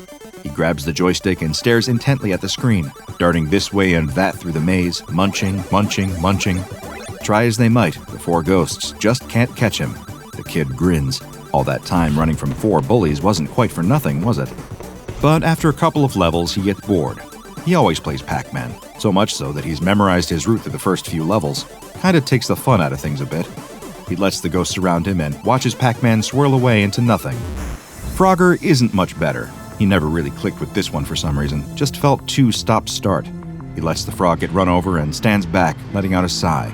Is there anything in here he hasn't touched yet? Wait, what's that? In the corner of the room, there's a new machine, still half covered in a sheet. It hasn't even been plugged into the wall yet. The kid skips over to it and bends down to hook it up. There. He stands back, takes hold of the sheet, and pulls as dramatically as he can. It billows and unfurls to reveal a claw machine. Oh. It's just another claw machine. Black Tie Toys is written on the side in classic 80s lettering, just under 2 meters tall or so. Nothing to make it stand out from the other cabinets in here. But not only does it look boring, it doesn't have anything he wants inside. Just a bunch of plushy gorillas. Not exactly a brand new cabinet, but worth a shot anyway. The kid slots a coin in and cracks his knuckles. Here goes nothing. The claw swings to life at the slightest touch of the joystick. These things are normally rigged, so he's not exactly expecting much from it. May as well just drop the claw here. All the toys in this one are the same anyway. No way. It's caught onto one of the gorilla's feet, lifting the toy up as it dangles upside down. It swings precariously this way and that as the claw guides it over to the hole. It's a defective toy with a bit of stitching loose on its shoulder, but he couldn't care less. The thrill of getting one first time. The toy drops into the chute and thumps to the bottom, just behind the little door. The kid punches the air and yells in triumph. He did it, first try. He bends down and reaches out into the little flap, just as the flap opens by itself. He freezes as a little toy gorilla opens the door for himself and hops out onto the carpet. The kid yelps and jumps backwards, tripping over his feet. Somewhere in that chute, between falling in and popping out, this little toy had, well, it had come alive. The little gorilla does the same as the kid, leaping backwards defensively. It raises two soft fists with surprisingly dexterous fingers and looks the kid up and down warily. It orders the kid in a stern, militaristic voice to identify himself. The kid's jaw drops open. It can speak? The little plushy gorilla's voice is gruff, but high-pitched enough to match his size. He barely comes up to the kid's knee. The gorilla asks him if he's friendly. The kid nods quickly. The gorilla's eyes narrow. What's your favorite fruit? The gorilla asks. Bananas. Phew. The gorilla says, dropping his fists. You never can be too careful. The kid dusts himself off and climbs to his feet. The gorilla deftly scales the side of the claw machine and hangs off it, surveying the arcade. The kid asks his name, which seems to stump the little toy. It picks at the loose stitching on his shoulder. The kid suggests calling him Stitches.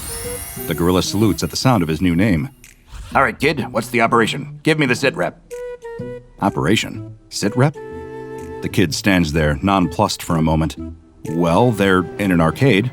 Stitches nods sagely, taking the intel on board. And they have to stay here until nightfall. The little gorilla has already swung himself up on top of the machine to get a better view of strategic locations. And where are the hostiles? The kid hesitates. Stitches looks down at him knowingly. An unspoken understanding passes between them. They could be attacked at any moment. The pair of them take a walk around the room, the kid explaining the situation. 4 bullies, 3 entrances, front door, alley door, and a window. No back rooms or hallways, those are all locked. The gorilla takes a candy cane from behind the counter and sticks it in the side of his mouth like a cigar. He doesn't seem to be able to chew it or even suck on it. He is just a toy after all. But the kid feels like he can't really point that out. He has no idea how fragile his comrade's ego is. Look, I can't actually taste it, okay? I can only see, hear, and touch. I'm insecure about it. Leave me alone. We haven't got much time anyway, the gorilla says. We've got to prepare our defenses. The two of them go to work, Stitches barking orders at the kid as they ready themselves for the bully's arrival. The kid asks Stitches what exactly their aim is. The plushie looks at the kid like it's a trick question. Total domination, absolute victory, annihilation, a butchering. The kid straightens, suddenly feeling very unsure about all of this. He tells Stitches that he doesn't want to kill anyone or anything like that.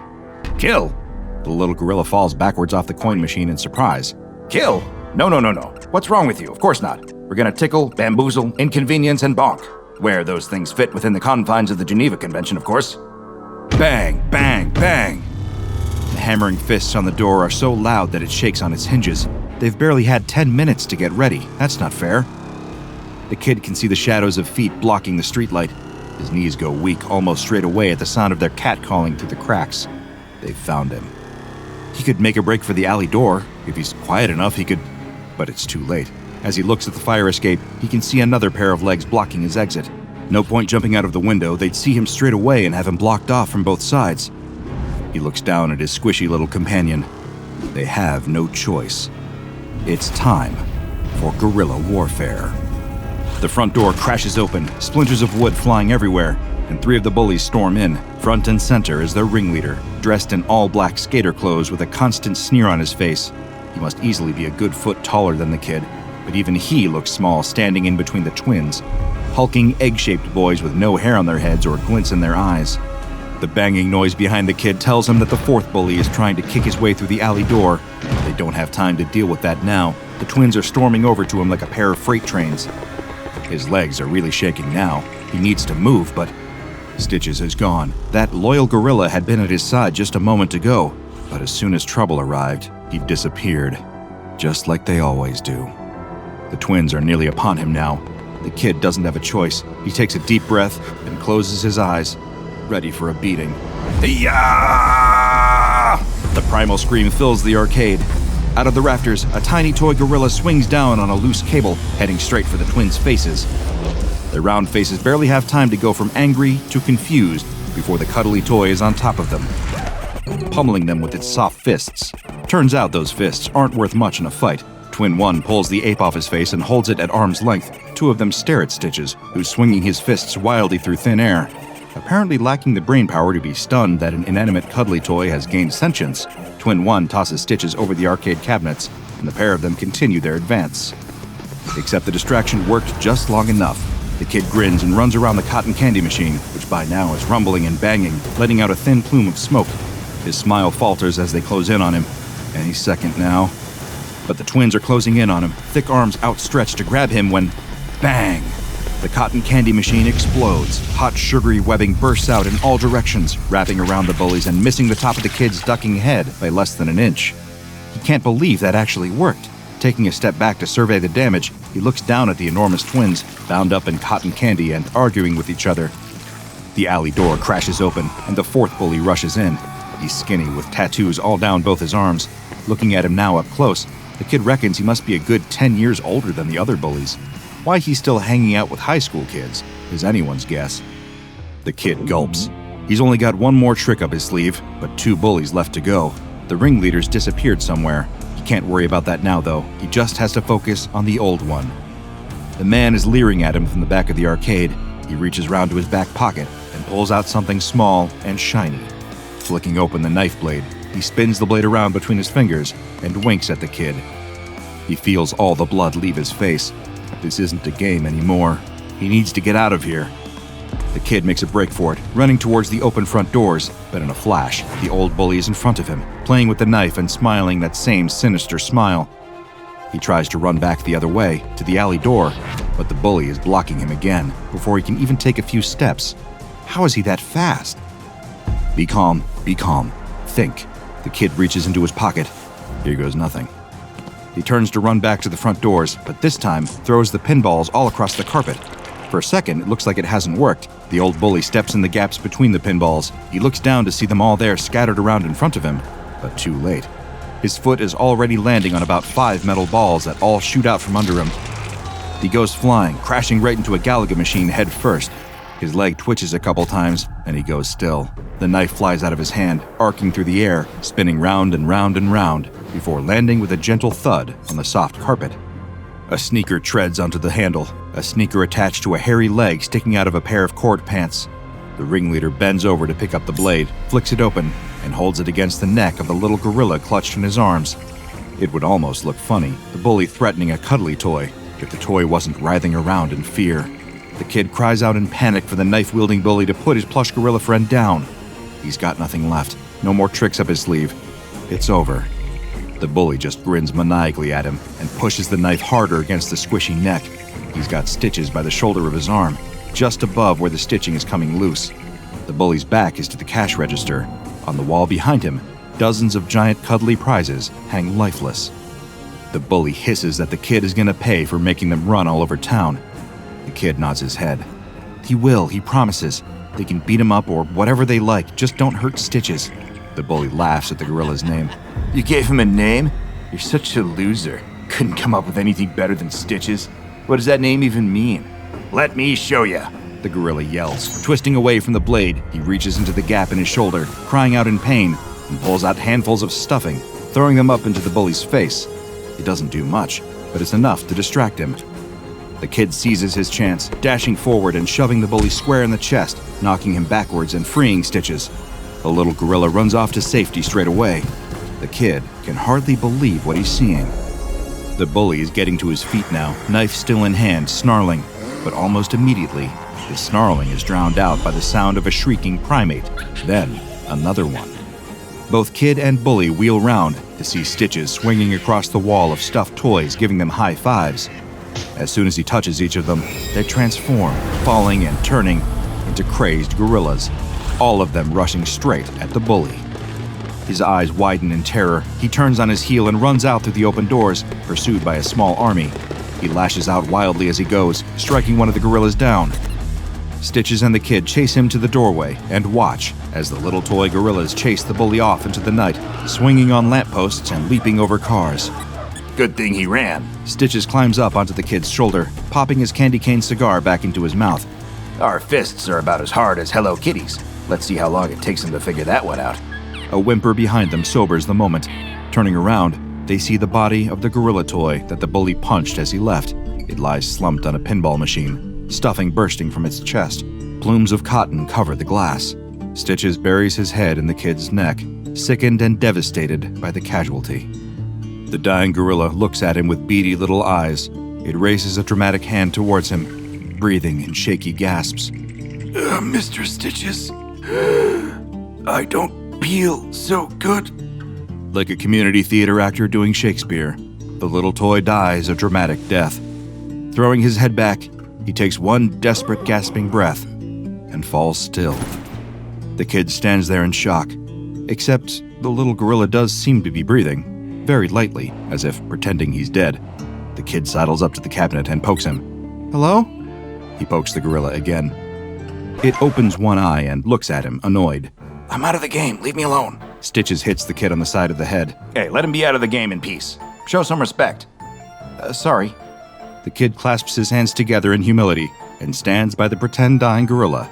Stitches salutes, until they get bored and go off to play a game of Galaga. The SCP Foundation personnel at Area 142 didn't understand what was happening. For days, researchers and guards had been complaining about headaches and nausea. Soon, the on-site water purification system broke down. A researcher experienced multiple organ failures, and the on-site hangar completely collapsed, causing the deaths of multiple airmen. What was happening at Area 142? Hi, I'm DrBob, and this is SCP-1440, also known as The Old Man from Nowhere. SCP-1440 has the appearance of a human male, but its ethnicity and age are both unknown. When asked any details about itself or its past, including its name, birth date, or place of birth, SCP-1440 refuses to answer, though it's unknown if it is refusing to give this information, or if it simply does not know the answer to these questions. The aptly nicknamed Old Man from Nowhere appears to be around 80 years old, but in the 50 years that the SCP Foundation has been aware of its existence, SCP-1440 has not shown any signs of aging at all, and it has yet to be determined whether it is aging too slowly for a difference to be perceived in that time, or if it does not age at all, and this is its permanent appearance. But SCP-1440's lack of aging is not even the strangest thing about it. Its true anomalous nature reveals itself once it comes into contact with the human population or any man-made objects, and remains in contact with them for more than a few days.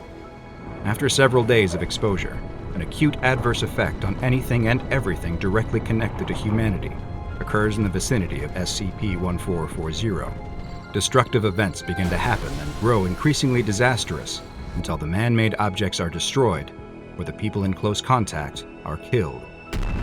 The only exceptions to these destructive events are SCP-1440 itself, and its few possessions, which consist of its clothes, a sack made of unidentified material, a pack of worn playing cards, and a small glass cup. It's unknown whether these objects are somehow protected from the destructive anomalous events, or whether they are not actually man-made items. SCP-1440 seems to be aware of its anomalous effects on human populations and objects, and appears to attempt to avert destruction of them by avoiding human contact as much as possible. However, SCP-1440 is for some reason compelled to travel in what looks like a highly complex pattern, one that always eventually leads to it running into human populations, whether it wants to or not. The particulars of this pattern, both its shape and the reason why SCP-1440 feels compelled to follow it, are as of yet unknown. And just like the other details of its origin, the Old Man from Nowhere has not been able to provide any additional information or help. SCP-1440 has explained that the growing size of the human population and its expansion into previously uninhabited areas has made it harder and harder to avoid contact with humanity, as it follows its complex pattern of movement. SCP-1440 is not actively hostile, nor will it resist or fight back against attempts to contain it. Unfortunately for the SCP Foundation, all attempts to contain SCP-1440 have so far failed. These containment attempts have led to large losses of personnel life and Foundation resources as a result of the destructive anomalous effects that follow SCP-1440. The Old Man from Nowhere first came to the SCP Foundation's attention after SCP-1440 itself approached a Foundation researcher who was on her way to work. SCP-1440 somehow knew that this researcher worked for the Foundation and requested her assistance. When the researcher asked what kind of assistance it was looking for, it replied that it hoped the Foundation would be able to destroy it. It was brought to an SCP Foundation site for further questioning and study, which is where the destructive anomalous effects were first witnessed. The entire site was destroyed, killing multiple site personnel, as well as causing the destruction of 6 safe and Euclid-level SCP objects. So far, all other attempts to contain SCP-1440 have resulted in similar destructive events. SCP-1440 doesn't resist the SCP Foundation's attempts to contain it. During a 4th such attempt by the Foundation, SCP-1440 was brought to Area 142. The Old Man from Nowhere applauded the Foundation's ongoing efforts, but also expressed that it was for the best that it be allowed to leave, as the results for the researchers would be the same as the previous 3 attempts: death for all involved. SCP-1440 told the researcher interviewing it that its first brother had already arrived and was standing behind the researcher. It went on to explain that the brothers are different, but one and the same. They are all cruel, vengeful, and capable of holding a grudge for a long time. They are the cause of SCP-1440's misfortune, and therefore the cause of anyone who comes into contact with it. It then told the researcher that the second brother had arrived, and that time was running short. If it wasn't released soon, then the destruction would start. The researcher asked about the third brother, and questioned how much time they had since the third had apparently not yet arrived. SCP-1440 explained that the third, despite being the cruelest of all, never arrives, and that it's actually the appearance of the last brother that will somehow set the Old Man from Nowhere free. SCP-1440 has spent countless months and years searching for the third brother, trying to return something that he won from the other 2. It then made a reference to challenging death itself to a game of cards for its life, and if the researcher is ever in such a situation, they must not do what the Old Man from Nowhere did: win. At that very moment, the on-site nuclear device stored at Area 142 detonated, despite it having multiple failsafes in place that should have made such a detonation impossible. Area 142 was destroyed, and all on-site personnel were killed. SCP-1440 was spotted a week later, over 3,000 kilometers away from Area 142, showing no signs of having experienced any harm. After 3 additional containment attempts were made, and all ended in a similarly disastrous fashion, future attempts to contain SCP-1440 have been suspended indefinitely, until a suitable containment procedure that doesn't involve an unacceptable loss of resources and personnel can be found. Research and analysis of SCP-1440's traveling pattern continues, with a focus on minimizing civilian exposure to it, as does research into a way to hopefully permanently contain it in the future. Unfortunately, SCP-1440's location is currently unknown, and it has been given the object class Keter. A knife in the dark, bloody teeth, and an appetite about to bring an end to one of history's most infamous monsters. The year is 1888, and the streets of London are teeming with tension and fear. In the daytime, people struggle to find work, fighting each other tooth and nail for scraps of opportunity. The sunlight only serves to illuminate the grime and misery, the workhouses and the factories, the smokestacks pumping poison into the sky. At night, though, it's even worse. The gas lamps provide only ghostly wisps of dim light, just enough to see a stranger's shadow from the corner of your eye, but not enough to see if the glint of something shiny in his hand is his pocket watch or his knife. You might glance over your shoulder for a closer look, but he's already disappeared into the fog, if he was ever even there at all. These streets feel haunted, even on the quietest of nights, but lately, there are rumors swirling in the air of something far worse than a ghost skulking through the alleys. More real than the devil, more evil than any ordinary man, there's a killer on the prowl, and his name is Jack the Ripper. At first, most citizens refused to take notice of his presence, writing off his victims as women of ill repute, bound to meet a dreadful demise sooner or later. But as the bodies piled up, the sheer brutality of the killings became impossible to ignore.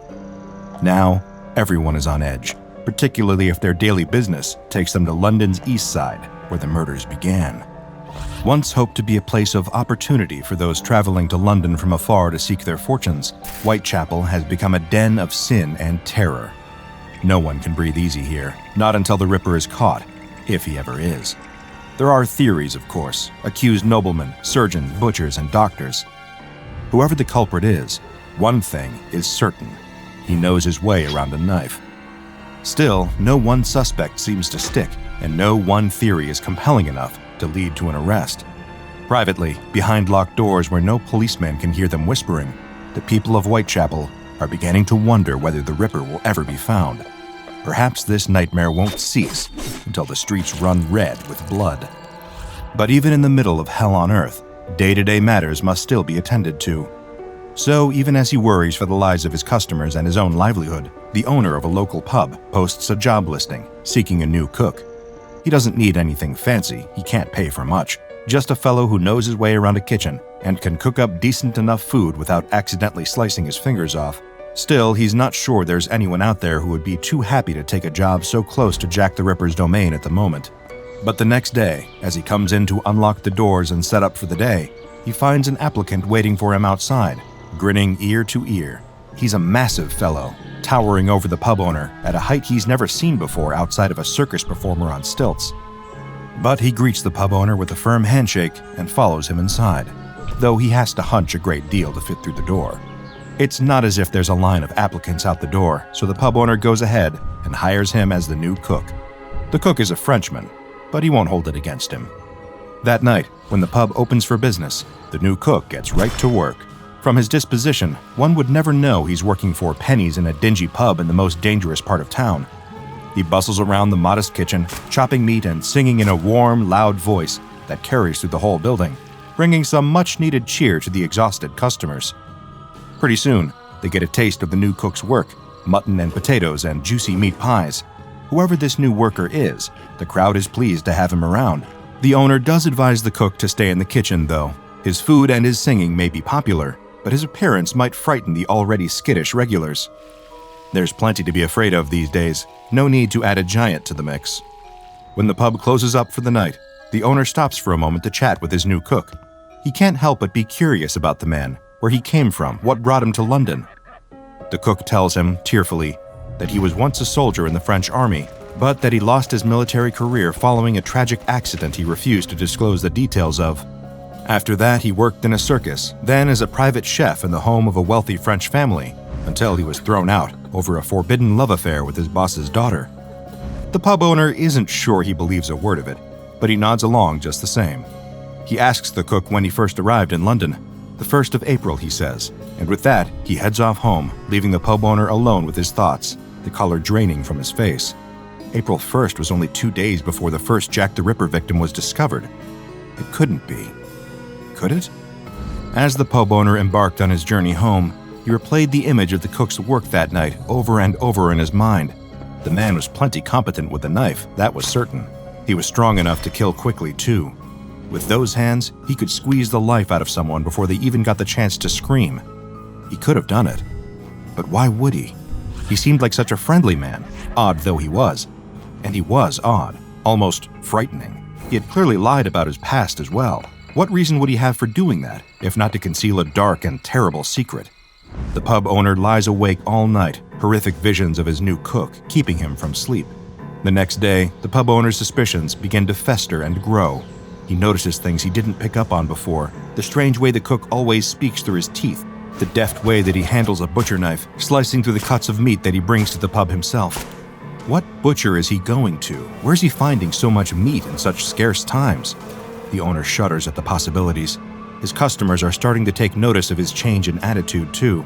They see the sweat dotting his brow, his furtive glances toward the kitchen, and the way his hands shake when he brings them their plates of food. Several customers corner the owner and demand an explanation. These days, they can't let any unusual behavior go on for long. Something sinister could be afoot, after all. The pub owner relents and confesses his suspicions that his newly hired cook might be the Ripper himself. Not only that, but he's afraid the meat he's been preparing might not be sourced from any livestock, but from more of the Ripper's victims. It was an unwise choice to admit these fears to a group of men driven to the edge of reason by their own dread, bodies in the streets, and a bit too much ale. They swarm the kitchen to confront the cook and are shocked at the sight of the behemoth they find there. The cook greets them with his usual smile, but they aren't having any of it. They attack him in spite of his intimidating size, pummeling him with their fists. The cook tries to reason with the men, but they are determined to get an answer out of him, and his previously unfailing smile falters. He opens his mouth wide and, in a truly shocking display, gobbles up one of the men in 2 quick bites. He spits out a shoe and it flies across the room, hitting another one of the men in the face.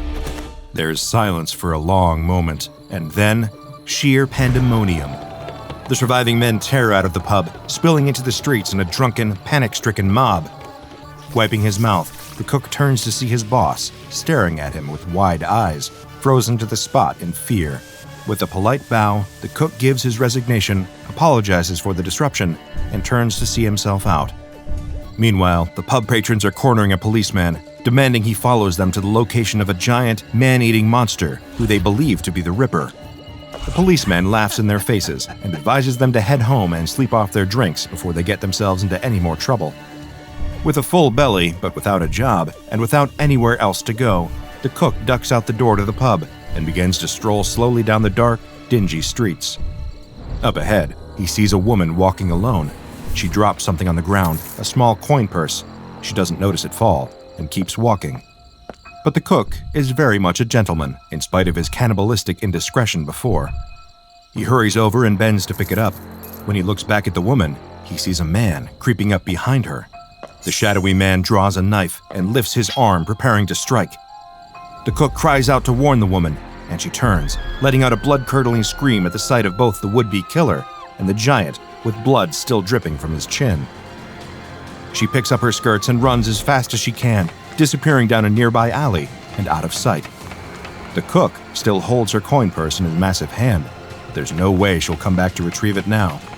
The man with the knife turns on the cook with a roar of primal rage. He slashes at the giant with his knife, but it merely glances off of the enormous man's tough skin, not drawing so much as a single drop of blood. He tries again and again, but fails to make even a mark. Frustrated, exhausted, and still a little bit hungry, the giant grabs hold of the attempted killer, lifts him into the air, opens his mouth wide, and swallows him whole in a single gulp. The knife, still stained with the blood of his previous victims, clatters to the ground. The cook sighs and tucks the coin purse into his pocket. Then he continues on his way, walking out of London and on to the next chapter of his life's grand adventure. He has no idea that his climactic meal in Whitechapel was none other than the infamous Jack the Ripper, and the people of London will never know of the unintentional act of heroism he committed that day. They will only remember the fear and the sight of a giant devouring a man alive. But soon enough, that will fade from memory, replaced with relief when no new victims are found, and then replaced again with a mystery that will endure for hundreds of years. Though that cook was no Ripper, he was also clearly no ordinary man. Before they decided to drive him out of town, the people of Whitechapel had, unbeknownst to them, been eating and drinking with SCP-082. SCP-082 is, according to his genetic makeup, a perfectly ordinary human. However, one look at SCP-082 makes it clear that he is far from ordinary.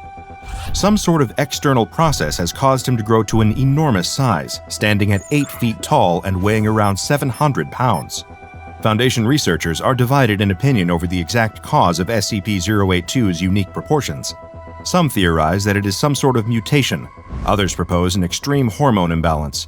Some believe it to be chemical in nature, while others insist that only a supernatural force could be responsible for such a dramatic deviation from the norm. Whatever the case may be, SCP-082 is a formidable and visually impressive specimen. His head is bald and slightly pointed, his chin and jaw are large and round. His nose is bulbous, and his eyes are dark and sunken. His body has a high fat content, but also contains notable muscle mass, and his physical strength should not be discounted. His forearms have a circumference of around 28 inches, and his fists are nearly an entire foot across the knuckles. Suffice it to say, he is not the sort of opponent you would want to come up against in a fight, and certainly not someone to antagonize, though medical examinations of his body indicate that at least a few likely ill-fated individuals have tried over the years. His skin is covered with scars, and though his x-rays are difficult to read due to the density of muscle tissue, scans have indicated that there are dozens of bullets and several blades, from knives and swords alike, buried in the man's flesh. Clearly, SCP-082 has been through a great deal of hardship. But you wouldn't know it from his disposition. He is gregarious and polite, with a personality as big as the rest of him. Oh, that reminds me, I've been extremely rude. He has a name. It's Fernand. At least, that's what he says. Fernand speaks fluent French, but is proficient in English as well, though he speaks with a heavy accent. Whenever he does speak, he does so with a smile, talking through his tightly clenched and massive teeth. Occasionally, he clenches these teeth so hard that his gums will begin bleeding from the effort. The reason for this is unknown, but the SCP Foundation considers it normal behavior for Fernand, whatever that means. I have my own personal theory regarding Fernand's penchant for clenching his teeth, but I won't get into that just yet. Fernand does occasionally open his mouth all the way and separate his teeth, but only when he is eating or singing. He is quite the musical talent, serenading the SCP Foundation with his takes on well-known classical music, as well as long-forgotten drinking songs and the occasional sea shanty. He loves to sing while cooking, which he is permitted to do under strict Foundation supervision.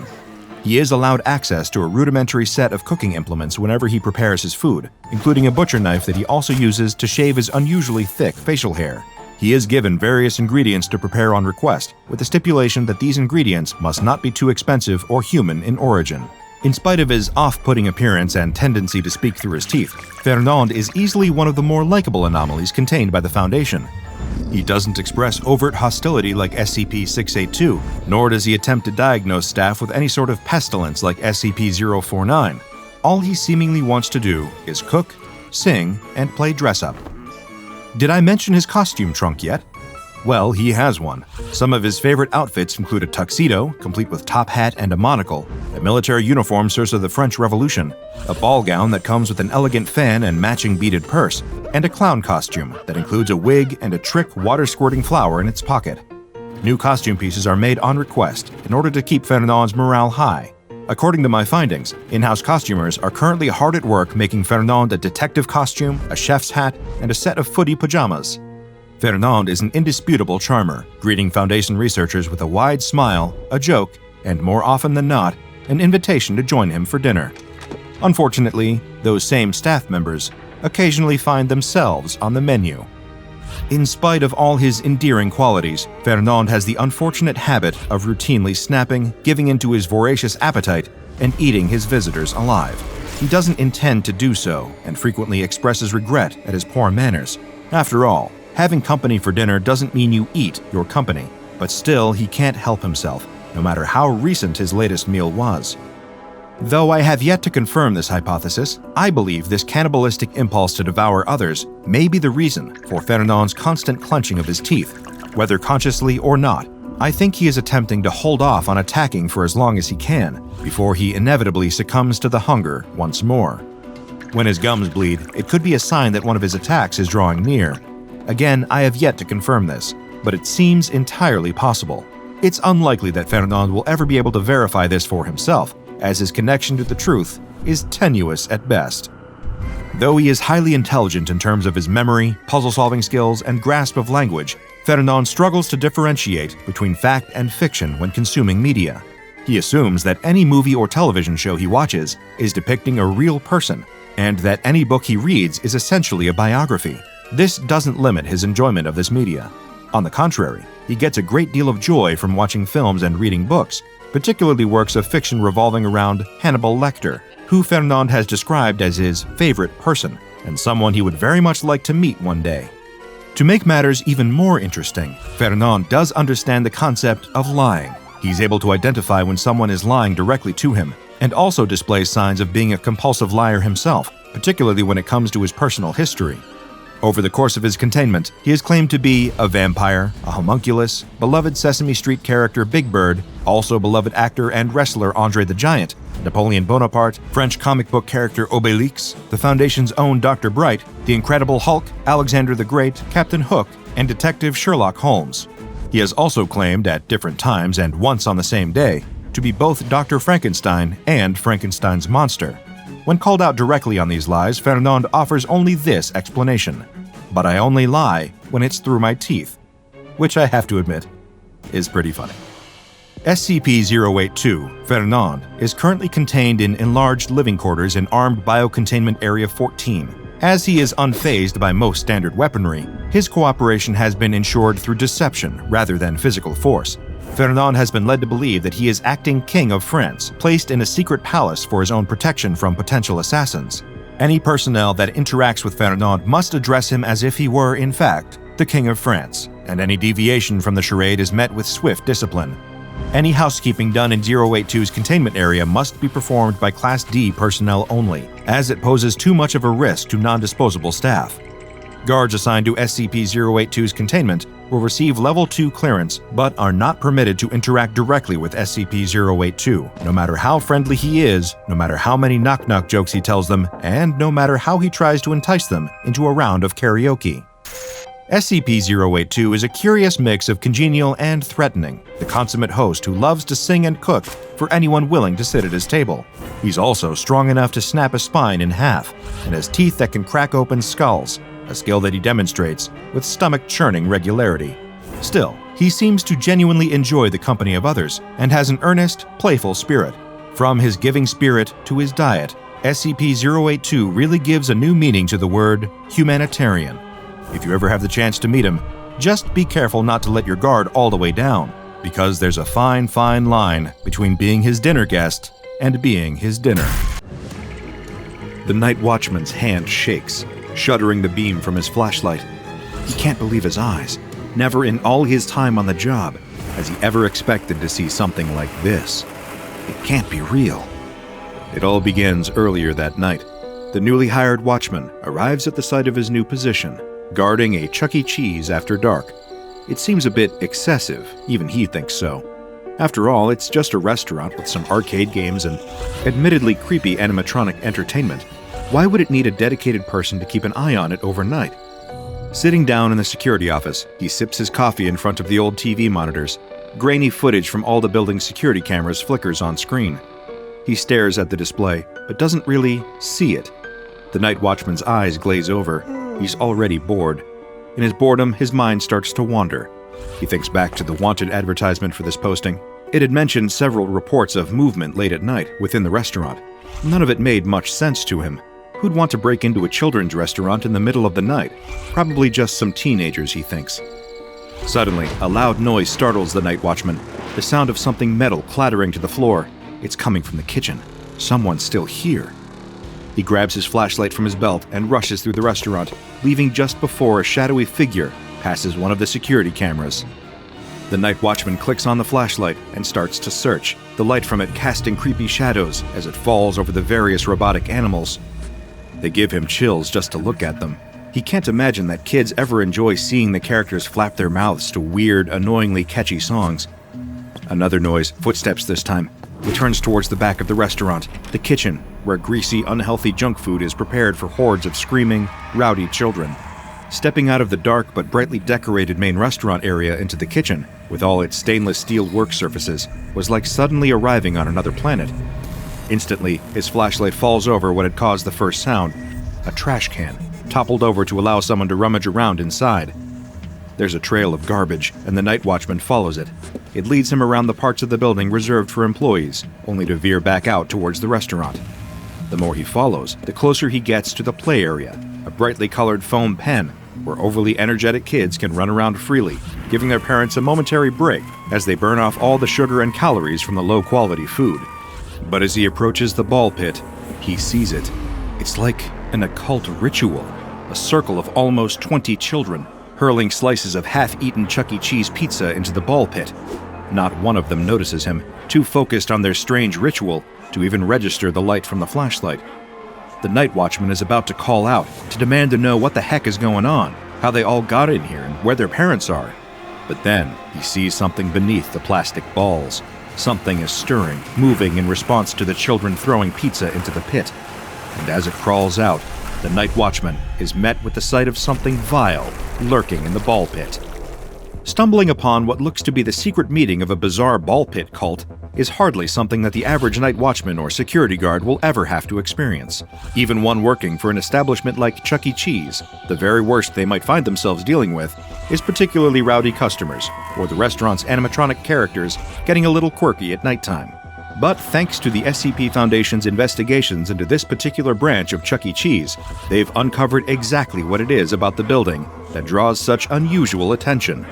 You see, there really is something lurking beneath the ball pit, something now known as SCP-6059. Here at the SCP Foundation, the securing of anomalies is one of the core tenets of the organization.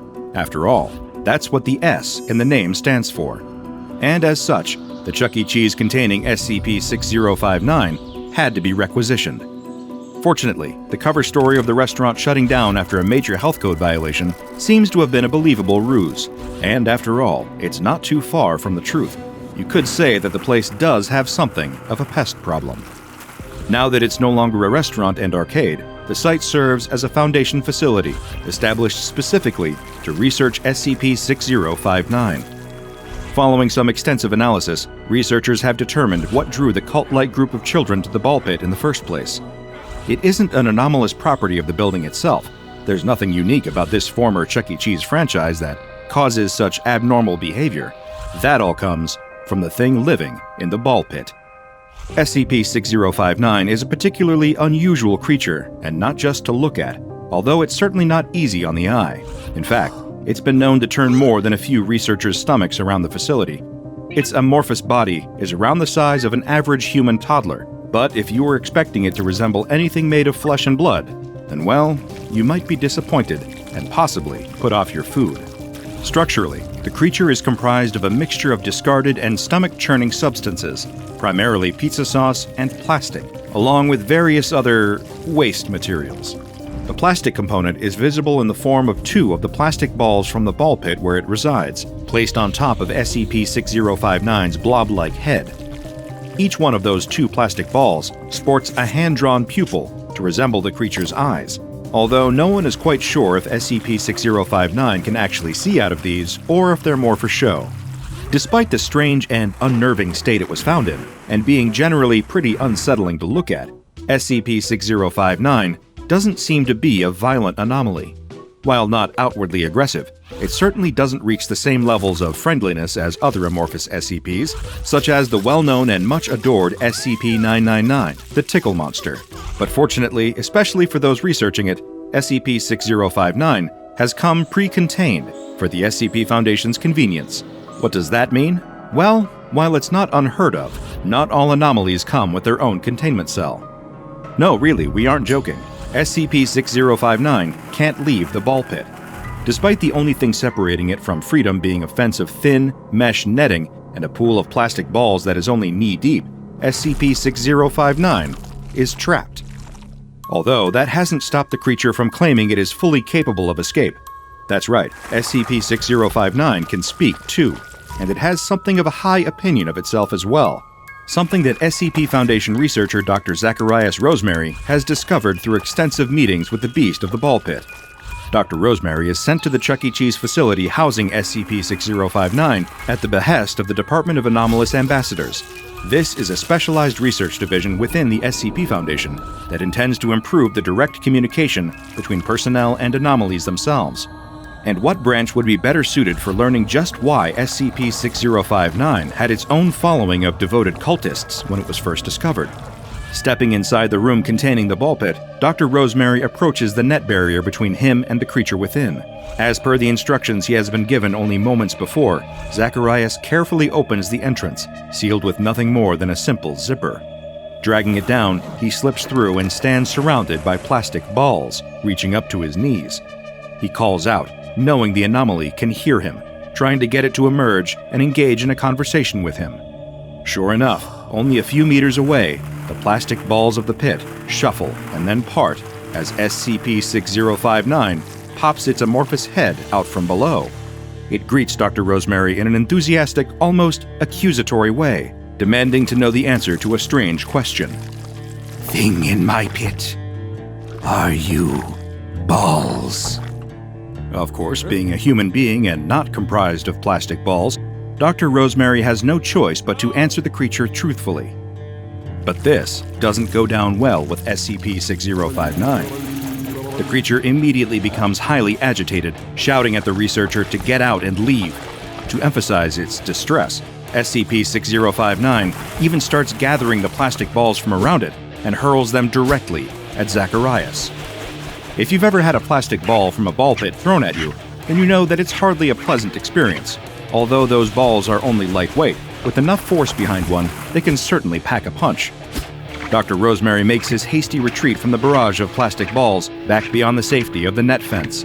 Once he's out of range, the formless, messy face of SCP-6059 seems to frown before it disappears beneath the surface of the balls once again. Several other researchers and other personnel from around the site make their own attempts to converse with SCP-6059, met with the same reaction. It clearly doesn't feel like talking. But now that he knows the reaction wasn't unique to him, Dr. Rosemary is reassigned to try and get through to SCP-6059 again. This time, however, he's come prepared. Based on their brief encounter, the anomalous being seems to be childlike in its temperament and prone to misbehaving. So Zacharias has devised a plan for his next interviews. If SCP-6059 starts acting out again, then the researcher intends to treat it like he would a disobedient child, by putting the creature in a timeout. Heading back to the ball pit for a second attempt, Dr. Rosemary is also armed this time around. Well, with a family-sized Chuck E. Cheese pizza, at least. And it's not exactly a weapon, more of a peace offering to appease SCP-6059. Or a sacrifice. Passing through the mesh netting into the ball pit, Dr. Rosemary holds the box just above the surface. Almost immediately, SCP-6059 bursts out and chomps down on the pizza box, yanking the whole thing back down beneath the plastic balls to devour it. Zacharias tries to encourage it to talk again, and SCP-6059 makes no secret that it approves. You have appeased me with a sacrifice. You may speak, non-ball. Straight away, Dr. Rosemary wants to get down to business and asks the creature outright what it is, but the response is far from a coherent answer. Tell me, mortal, have you ever had an enlightened experience in a pit? Confused by what it means, the Foundation researcher tries to ask for clarity, but SCP-6059 has little to offer in that department. It seems obsessed with the contents of the ball pit, referring to the divine, higher power of the balls. Baffled and struggling to answer, Dr. Rosemary recounts an instance from his childhood where he got sick after playing in a similar pit in a McDonald's. This seems to be what the creature wanted to hear, judging by its response of, Yes, this is it. You have been touched by my blessing. You are a prophet of the pit. The anomaly apparently implies that it is some kind of deity, or at least it thinks that it is, capable of bestowing a divine blessing in the form of illness, which seems appropriate since SCP-6059 looks like it's riddled with germs. But Zacharias points out that the creature hasn't exactly answered his question. Hearing this, SCP-6059 seems a little confused, then pauses for a moment before hurling more balls at Dr. Rosemary and shouting again. He goes to leave the pit and warns SCP-6059 that if it doesn't behave itself, then he'll put it in a timeout. It responds by launching another ball and hitting the researcher right between the eyes. That settles it. The anomaly has earned itself a timeout. Putting his new plan into action, Dr. Rosemary shuts off the lights and leaves the room. SCP-6059 doesn't like it one bit, angrily throwing more balls at the mesh every few minutes, demanding that the lights be turned back on and that it be released from timeout. After a few short moments, it seems to settle and looks around in the dark for any sign of the researcher or any other members of personnel. Please come back. Now that he's shown the creature what the consequence is for bad behavior, Dr. Rosemary returns to the ball pit and sets out very clearly his expectations. It's very simple. As long as SCP-6059 behaves and cooperates, it'll receive pizza as a sacrifice. If not, should it decide to misbehave and act in a disruptive or disobedient way, then it will get put back in timeout. And surprisingly, the unruly anomaly agrees to adhere to these rules going forward. Their next interview begins much the same as the previous one, with Dr. Rosemary bringing another pizza for SCP-6059 to gobble up. He asks if the creature is ready to behave, to which it nods. Trying to be as amicable as possible, Dr. Rosemary explains that they got off on the wrong foot and that they're going to start over. He tells SCP-6059 to just answer his questions honestly, and the anomaly agrees to his terms. Then, the researcher asks again, wanting to know exactly what SCP-6059 is. I am Bachulai, god of the pit. I hold divine power over the pit and all within. This hardly explains much, apart from confirming that SCP-6059 does think that it is some kind of god. Dr. Rosemary presses it for more information, and the creature responds by describing the pit and its many balls as its domain that SCP-6059 oversees. It implies that the ball pit can bestow blessings of some description, but the Foundation has confirmed that it's just an ordinary ball pit. Next, Zacharias decides to ask if Bachulai, SCP-6059, is the god of all ball pits or just this one, and comments that the creature hasn't made much attempt to try and escape its confinement. SCP-6059 seems to take this personally, insisting that it is more than capable of leaving the pit, due to being all-powerful. Dr. Rosemary challenges it to do just that, to which SCP-6059 responds by reaching for one of the plastic balls. He urges the creature to make smart choices. Putting the ball back, it confirms that its domain is just the one ball pit it currently resides in. Dr. Rosemary pushes for more information, although SCP-6059 is reluctant to give answers. It needs some gentle encouragement, shying away when asked why this specific ball pit. But eventually, Zacharias coaxes answers out of the creature. It says it just woke up there one day. It came into being within the filth and waste lurking at the bottom of its pit. Then, Dr. Rosemary asked about the children. You see, SCP-6059 is the reason the strange cult-like group had gathered in the ball pit. It has the ability to spread some kind of influence that makes anyone under the age of 10 start to worship it. This usually occurs after around 20 minutes of being near SCP-6059 and leads to those affected to form a circle around the creature while praising its might and power, as well as throwing slices of Chuck E. Cheese pizza into the ball pit as sacrifices to SCP-6059. My divine servants, loyal subjects who sung my praises and brought me offerings. A god is nothing without followers. Followers spread word of your power and gain you influence. With followers, worshippers, you are remembered as mighty in the pantheon. With worshippers, you gain offerings, and you live forever. When Dr. Rosemary asks why children, the anomaly describes feeling a kinship with them. It's not hard to see why, given the creature's tendency to misbehave and overestimation of its own importance. Seeing Zacharias taking notes, SCP-6059 asks if the doctor has become one of his supposed followers. After all, Dr. Rosemary has brought offerings of pizza and seems to be writing down stories about SCP-6059. I do not feel my influence working upon you, yet you perform the steps of worship regardless. Have you accepted the glory of the balls? Have you decided to become a follower of mine? Of course, Zacharias is just making notes of their interaction in the interest of research. He warns SCP-6059 not to overthink it, before wrapping up the interview, once again leaving SCP-6059 alone in the ball pit. The security cameras observing the creature's chamber record it becoming irritable at being left alone. It throws more balls at the mesh for several hours in an attempt to get someone to pay it attention. Come back. Then, it sinks back beneath the plastic balls. The very next day, there is a significant difference in the following interaction between SCP-6059 and Dr. Rosemary. The creature actively requests to speak with the researcher. It wants to talk. Or maybe it wants the company, but can't quite articulate it. Agreeing to return to the ball pit as per SCP-6059's requests, although assuming the creature might just be wasting his time for attention, Dr. Rosemary is greeted with a confession. The anomaly explains it has been greatly bothered since their most recent meeting.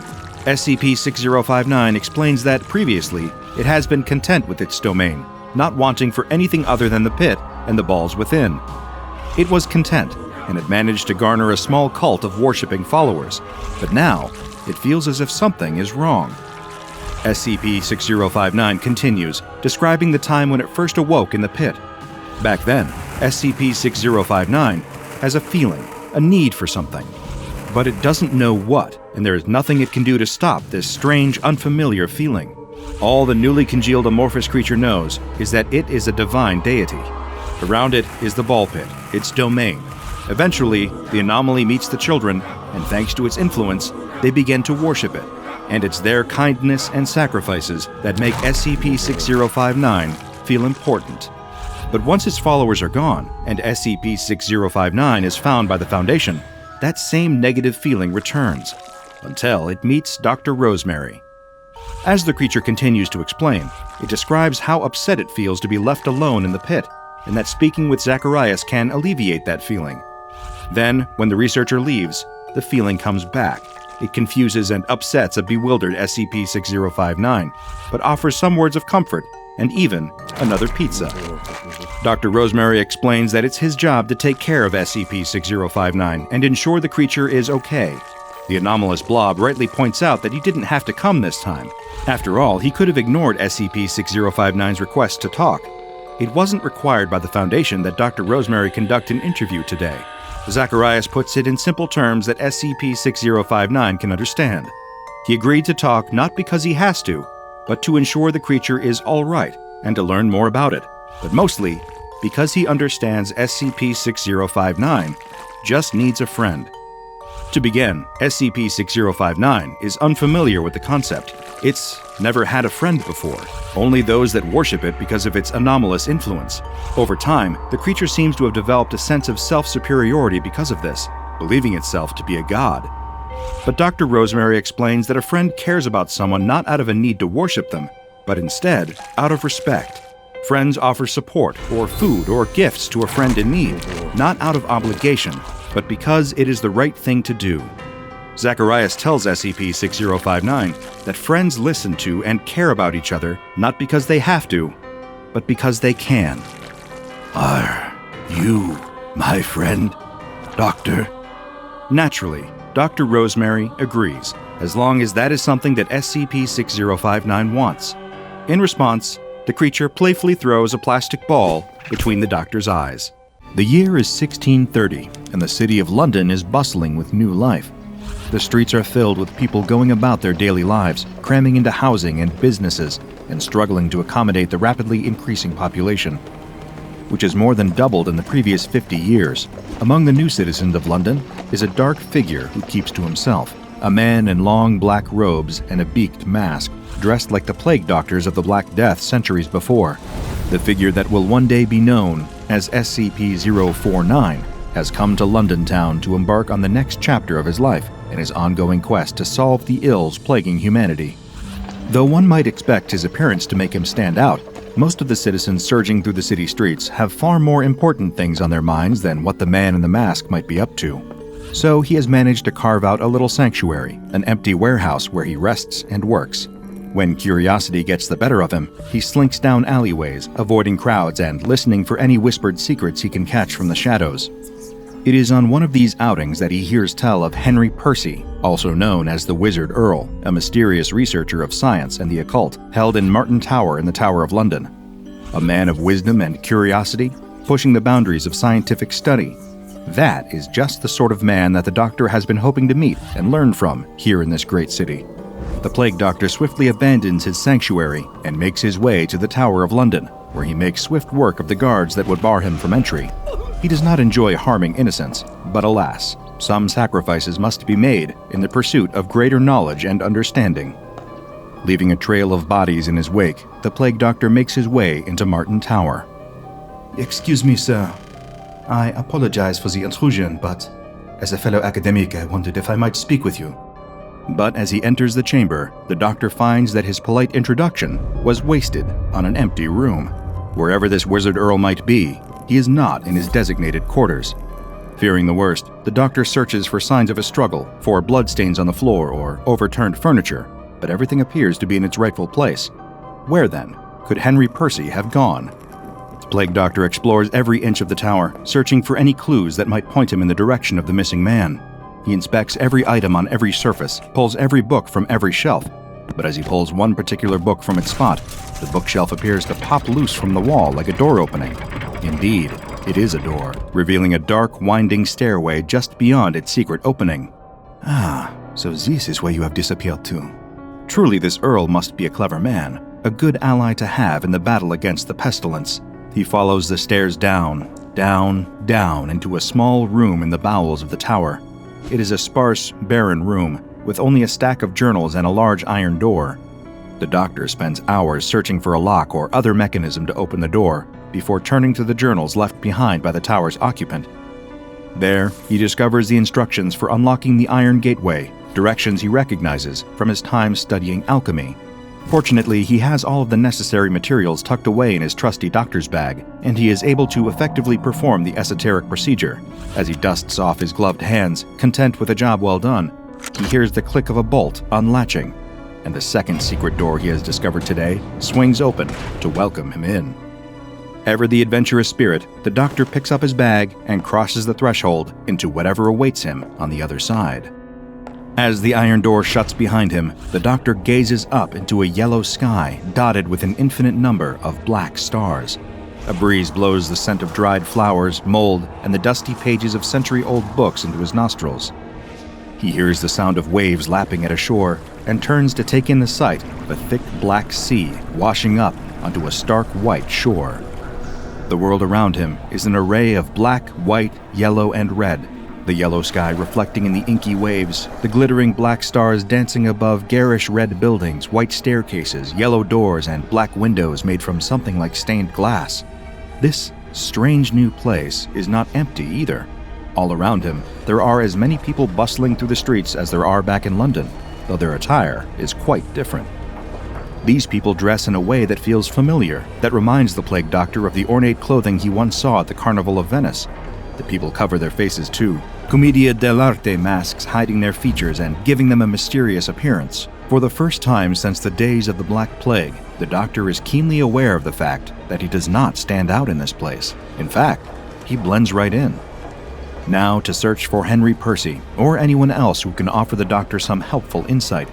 Uncertain of where exactly to start, the doctor decides to simply strike up a conversation with a stranger. A woman walks by in an elaborate red gown, her feathery white mask almost resembling a swan. "Excuse me, madame," the doctor calls to her, stepping into her path. "No time to talk, I'm already quite late." She brushes past him, and the doctor braces for the ill effect of physical contact between the two to take hold. However, she continues on her merry way, seemingly unaffected by his normally deadly touch. He watches her go, stunned into silence for a moment. The citizens of this strange new place. It is safe for him to touch them. Something else catches his eye about the woman too. Up close, it seemed to him that her mask was not a costume piece, but in fact, a part of her face, much like his mask was a part of his own. "How curious," he remarks aloud to himself. Henry Percy can wait. This is a far more compelling matter. I must uncover more about this land. And so the plague doctor takes a long stroll through the unusual city, noticing as he goes that the geometry and gravity of this place do not play by the rules he recognizes. Buildings slant at odd angles, alleyways and corridors appear and disappear, as the layout of the city seems to shift at random with each glance. The people themselves are just as bizarre as the place they occupy, behaving either uniquely rudely or entirely too familiar. Pushing past the doctor with a glare or tugging at his robes insistently, attempting to pull him down an alleyway or into a rapturous bout of sudden fevered dancing in a town square. He refuses these advances as politely as possible and carries on his way. An elegantly dressed couple gives him a friendly wave as they walk by him, not an unusual occurrence. What is unusual is where they are waving from, looking down on him from an upside-down staircase that they traverse with no trouble. Some other gravity source holding them in this reversed position as they disappear into a dizzyingly constructed building. Fascinating. The doctor shakes his head in awe. Then it occurs to him. He should be taking notes on all of this. He opens his bag and digs around for his leather-bound notebook, but can't seem to find it. He stops on the street and begins dumping out the contents of his pack onto the stone walkway. Jars of specimens, salves, syringes, and surgical tools all tumble out, but no notebook. It must have fallen out of his bag somewhere on his journey. Or worse, it could have been stolen by one of these flamboyantly dressed strangers. No, he mustn't allow his mind to jump to the worst possible explanation. Most likely he simply dropped it somewhere, and he only needs to retrace his steps to find it. He begins to walk back the way he came, as best he can find it in city streets that seem to warp and change with every moment like the landscape of a dream. He approaches dozens of people, but each stranger he speaks to brushes him aside, rushing off to their far more important business. They seem to look at him with disdain, like something foul stuck to the bottom of their fine shoes. It is discouraging, and it seems as if the notebook may very well be lost forever. But then, hope. Amidst a sea of people hurrying to their next destination, the doctor spots a man in a red cloak standing notably still, leaning against a nearby wall. The figure looks up at him, eyes shining behind a red mask in the shape of a happy, smiling face, reminiscent of the figure of Il Capitano from Commedia dell'arte performances the doctor dimly recalls. He sheepishly approaches the grand figure in the cloak and red mask, explaining that he is an outsider to this place. When the red-masked man speaks, he speaks in a warm voice, but with a distinct air of authority. Welcome to Alagada, sir, for that is the name of this kingdom. You are fortunate, very fortunate indeed, for I am the Red Lord of Alagada, wearer of the mirthful mask, a chief advisor to the king. Being a man with medieval origins, the plague doctor bows deferentially the second he hears that he's in the presence of a lord. With his knees on the ancient cobblestones below, he begs the Red Lord for assistance in finding his precious notebook, the bearer of all his research and valuable scientific secret. The Red Lord pushes himself away from the wall, standing at an impressive height, seemingly suddenly far larger than he had at first glance. His face seems to strike a sympathetic tone, as sympathetic as one can be while wearing a mask. With a grandiose hand gesture and a dramatic stride, he asks the doctor to follow him and begins strutting off down the alleyway. The doctor has come across a person with good manners in this confounding place. He follows close behind the Red Lord as the two traverse the unstable landscape, following a yellow cobblestone street to a winding black staircase that curls around and around in a seemingly eternal spiral before tilting dizzyingly on its side. The doctor hesitates, afraid he will lose his footing, but much to his surprise, the laws of gravity seem to shift along with the angle of the stairs. It feels as if he is still walking along the same even plane as before, though he can see the sights below now jutting out of view at a disconcerting right angle that makes his vision swim and his stomach turn. So he turns his gaze onto his companion's back, matching the Lord's every confident step. He wonders idly where the man is taking him, but decides to hold off on additional questions until they have reached their destination. The Red Lord comes to a stop at the top of a tall, thin tower. He stands before an unusually shiny black door that curls down at the edges, like the entryway itself is frowning. He sweeps his arm in the direction of the door and beckons the plague doctor to follow him inside. Before the plague doctor can even mention that the door has no handle or knocker, it simply opens of its own accord, as if by magic. He shakes his head. The Red Lord has already vanished inside, and he quickly follows him. The color palette of Alagada is already quite limited, but this room is stripped of the scant bits of bright pigment found outside. Not a scrap of red or yellow can be seen here, save for the suddenly garish garb of the Red Lord himself. The chamber is decorated in black and white, shimmering black velvet and cold, cruel white marble or something like marble, as this material has an eerie, icy sheen that almost hurts to look at. In a large black chair that again curls down at the edges in a melancholy fashion, there sits another masked man. He is clad in black robes, and his pale white face bears the face of tragedy, open mouth curved into a permanent frown of anguish. The Red Lord gestures to the figure in the chair, who does not speak, and introduces him as the mighty Black Lord of Alagada. The plague doctor can see the Black Lord's eyes following him from within the holes of the mask. A mask that members of the SCP Foundation would later refer to as SCP-035. The doctor asks whether the Black Lord can help him find his book, puzzled at this whole situation. The Red Lord throws his head back and begins to laugh, a warm and genuine sound that nonetheless sends a shiver down the doctor's spine. The Red Lord claps a hand on the doctor's shoulder, giving it a squeeze that feels encouraging and threatening all at once, explaining that he'd been brought here under false pretenses. The Lord's already had the book. The Black Lord just needs a favor before he can have it back. Thank you for accepting my invitation.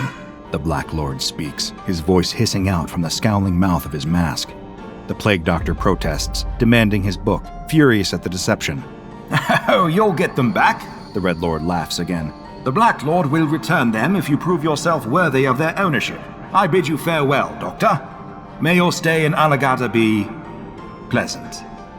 The Red Lord sweeps out of the room, leaving the doctor alone with the Black Lord. Silence hangs heavy between the two, before the doctor asks the Black Lord why he'd even want a physician from another world to attend to him. The Black Lord wheezes and spits up black slime that corrodes the ground beneath him. The doctor shakes his head. I am no miracle worker, only a simple doctor. I struggle to treat the ailments of my own world. I do not wish to disappoint you, but I have failed again and again to cure the pestilence that plagues my home. I do not know if I would have the capacity to cure you. The Black Lord's frown seems to deepen. I am very sorry to hear that. Perhaps I should keep your notes for myself then, and give them to an Alagadan physician for research. The doctor's composure breaks. He stomps about the chamber, flinging open every door he can find, searching desperately for the work he'd spent his extremely long life painstakingly compiling, the work that represented his sole efforts in the medical field. He stops at a padlocked door on the far side of the room, grabbing hold of its lock. The Black Lord suddenly cries for him to stop, but it is too late. The Plague Doctor has wrenched the lock free from the door. As soon as the doctor lets the lock clatter to the ground, there is a horrid skittering sound, like the legs of a massive metal spider crawling along a wall. Click, click, click. And then, all at once, the formerly padlocked door is thrown open with such force it nearly rips from its hinges. A creature crawls through the opening, a monster with the body of a shiny yellow spider, a smooth white humanoid torso, 2 long clawed arms, and a round, featureless orb of a face. It lashes out blindly, raking its claws at the Black Lord where he sits on his chair. Then, before the Plague Doctor can even try to apprehend it, the monster rips through the main door of the chamber, climbing out and over the edge of the tower, and down to the city below. The Black Lord shouts for the Plague Doctor to help him. What about the monster? What will become of it? The Plague Doctor's mind races, trying to wrap around what he just witnessed. But the Black Lord has no interest in the monster. The city guards will take care of that. He needs help with his own injuries. The Lord groans in pain, a thick black substance leaking from his wounds and spreading across the once pristine white floor. The Black Lord implores the Plague Doctor to treat him. The Plague Doctor remembers his duty to all that suffer from illness and injury, an oath he once took a long, long time ago, and he opens his doctor's bag, ready to get to work. He has no grasp of Alagadan physiology, no idea where to begin in terms of performing any procedure on the Black Lord, but he cannot stand idly by and watch this man suffer. He begins pulling instruments from his bag, vials of phosphorescent elixirs and foul-smelling tinctures, and begins to improvise. He cleans the wounds with gauze dipped in one of his many tinctures, then begins treating them. The Black Lord's shallow breathing slows to deeper, calmer breaths as the medicine begins to do its job, and these positive results spur the doctor to work faster. He seals up each of the wounds, then slathers them all in a glowing green salve to prevent infection, if infection even exists in this world. When the work is finished, the Black Lord sits up, seemingly to be completely recovered, except for the visible stitches and the tearing of his robes. Thank you, Doctor. I stole from you, and yet, you helped me anyway. Allow me to return this to you, along with my sincerest gratitude. He reaches into the depths of his robes and produces the doctor's leather-bound notebook. Take it. The doctor snatches the notebook from the Black Lord's grip and returns it to its rightful place inside of his bag. Villain, he mutters to himself as he does. Our ways may seem strange to you, the Black Lord says. But these are troubled times in Alagada. All is not well in the court of the Hanged King. There is deception and betrayal everywhere. All kingdoms encounter periods of strife, the Plague Doctor remarks. If you will excuse me, now that I have treated you, I will be on my way back to my own land. I do not wish to stay here any longer. Of course. The Black Lord waves him toward the door. As the doctor prepares to leave, however, the Black Lord speaks again. Are you quite sure that is your land, Doctor? You look quite like the child of a woman I once knew, long ago, who made the mistake of defying the king. She had the face of a crow, as you do. A mask that was not a mask. Excuse me? The Plague Doctor does not understand. Were you born in your world? Were you a child there? Do you remember it that way? The Black Lord asks. The doctor thinks for a long moment. He cannot recall ever being anything other than what he is now, a doctor with a singular purpose. I do not know. Perhaps, dear Doctor, this is not your first time in the land of Alagada, and I imagine that, with time, you shall walk its twisted alleys once again. Consider that on your journey back to the place you call home. The Black Lord laughs, a low, hollow sound. Farewell.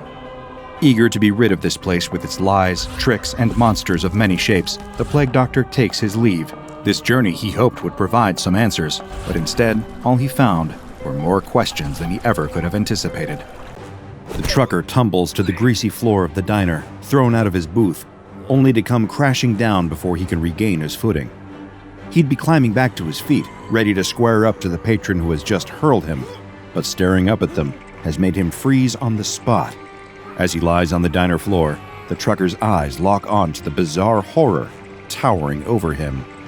It looks like a huge fleshy mess, more akin to a chewed-up wad of gum than a living being. It's nearly impossible to differentiate what parts of its head are facial features. Is the mouth right there in the center? Or is it one of the various other strange and inexplicable orifices? Does it even have a mouth? And where are its eyes?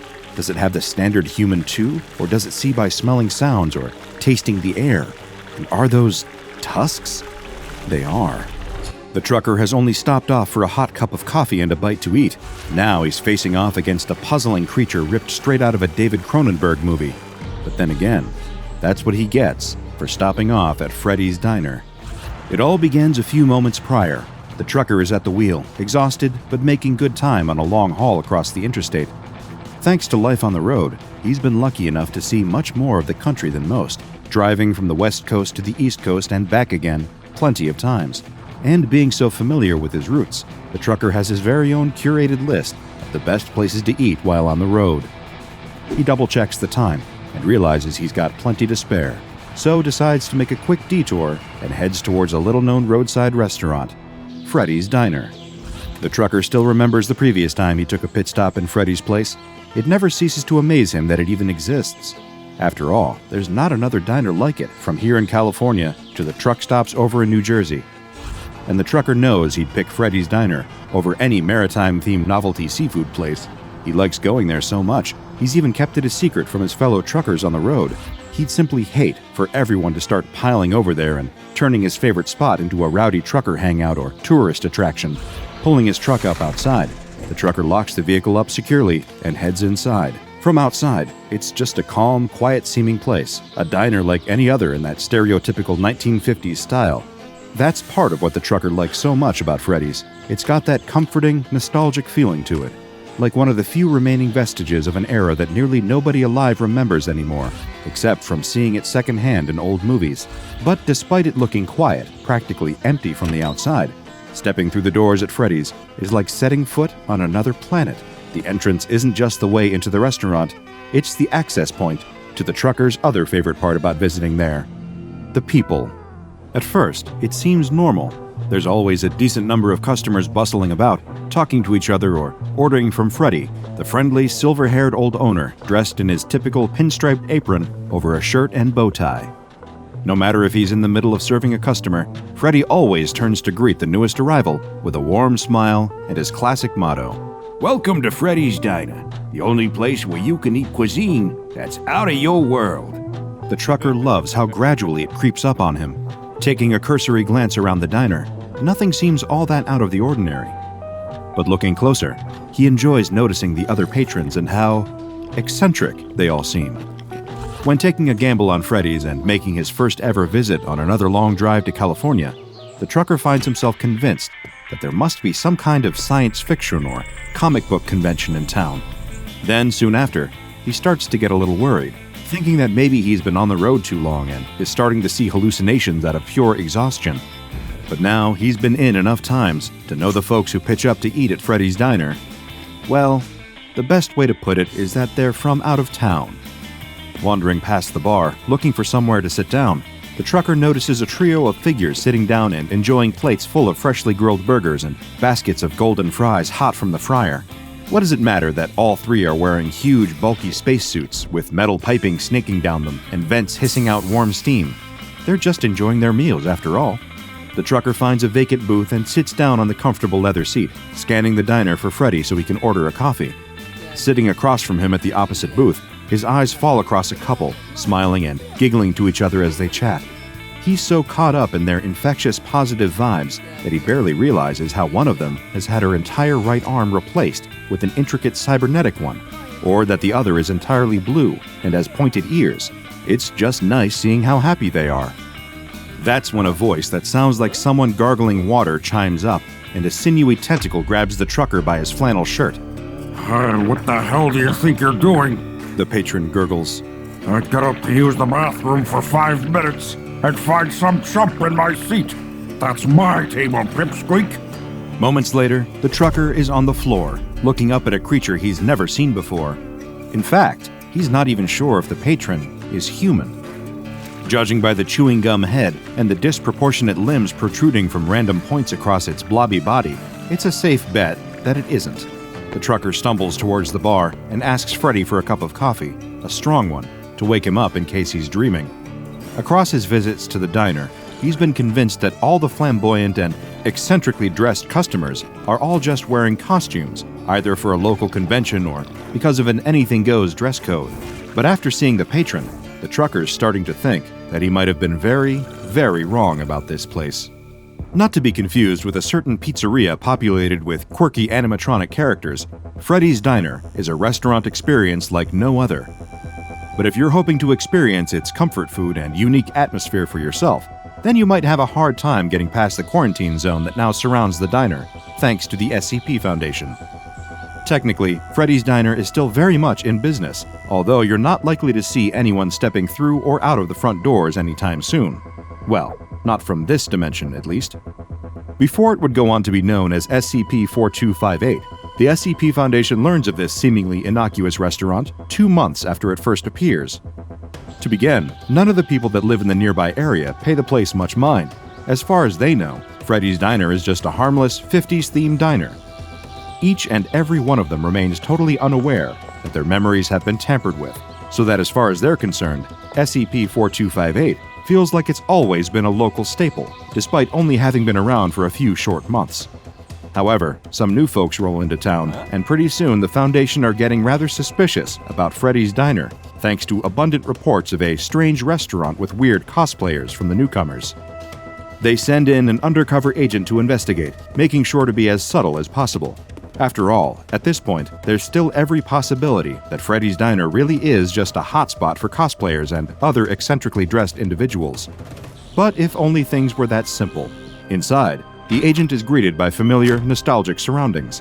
Circular seated bar stools, black and white tiled floors like a chessboard underfoot, a jukebox in one corner blaring out hits from the likes of Chuck Berry and Elvis Presley. Even the menu has all the old classics on there. Thick, frothy milkshakes served in tall glasses, freshly made burgers and fries, the kind of food that fits the atmosphere of the 1950s. The thing that doesn't, of course, is the various, unusual customers that frequently eat at Freddy's Diner. Even without his extensive training in identifying anomalies, it doesn't take the Foundation's agent very long to realize that some of the people enjoying their meals inside SCP-4258 aren't all human. Some are. In fact, most of them do still resemble something close to humanoid. Although upon closer inspection, it would appear that almost everyone in the diner has widely different physiology. Even those that look mostly human on the outside aren't a perfect match, at least by our standards. That's because everyone who visits Freddy's Diner has come from a completely different reality. SCP-4258 isn't your average diner.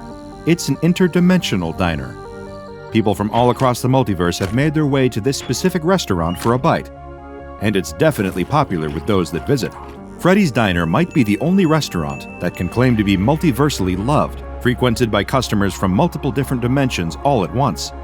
Some days, you might see little more to indicate this than a few patrons wearing weird clothing, the kind that you've never seen before.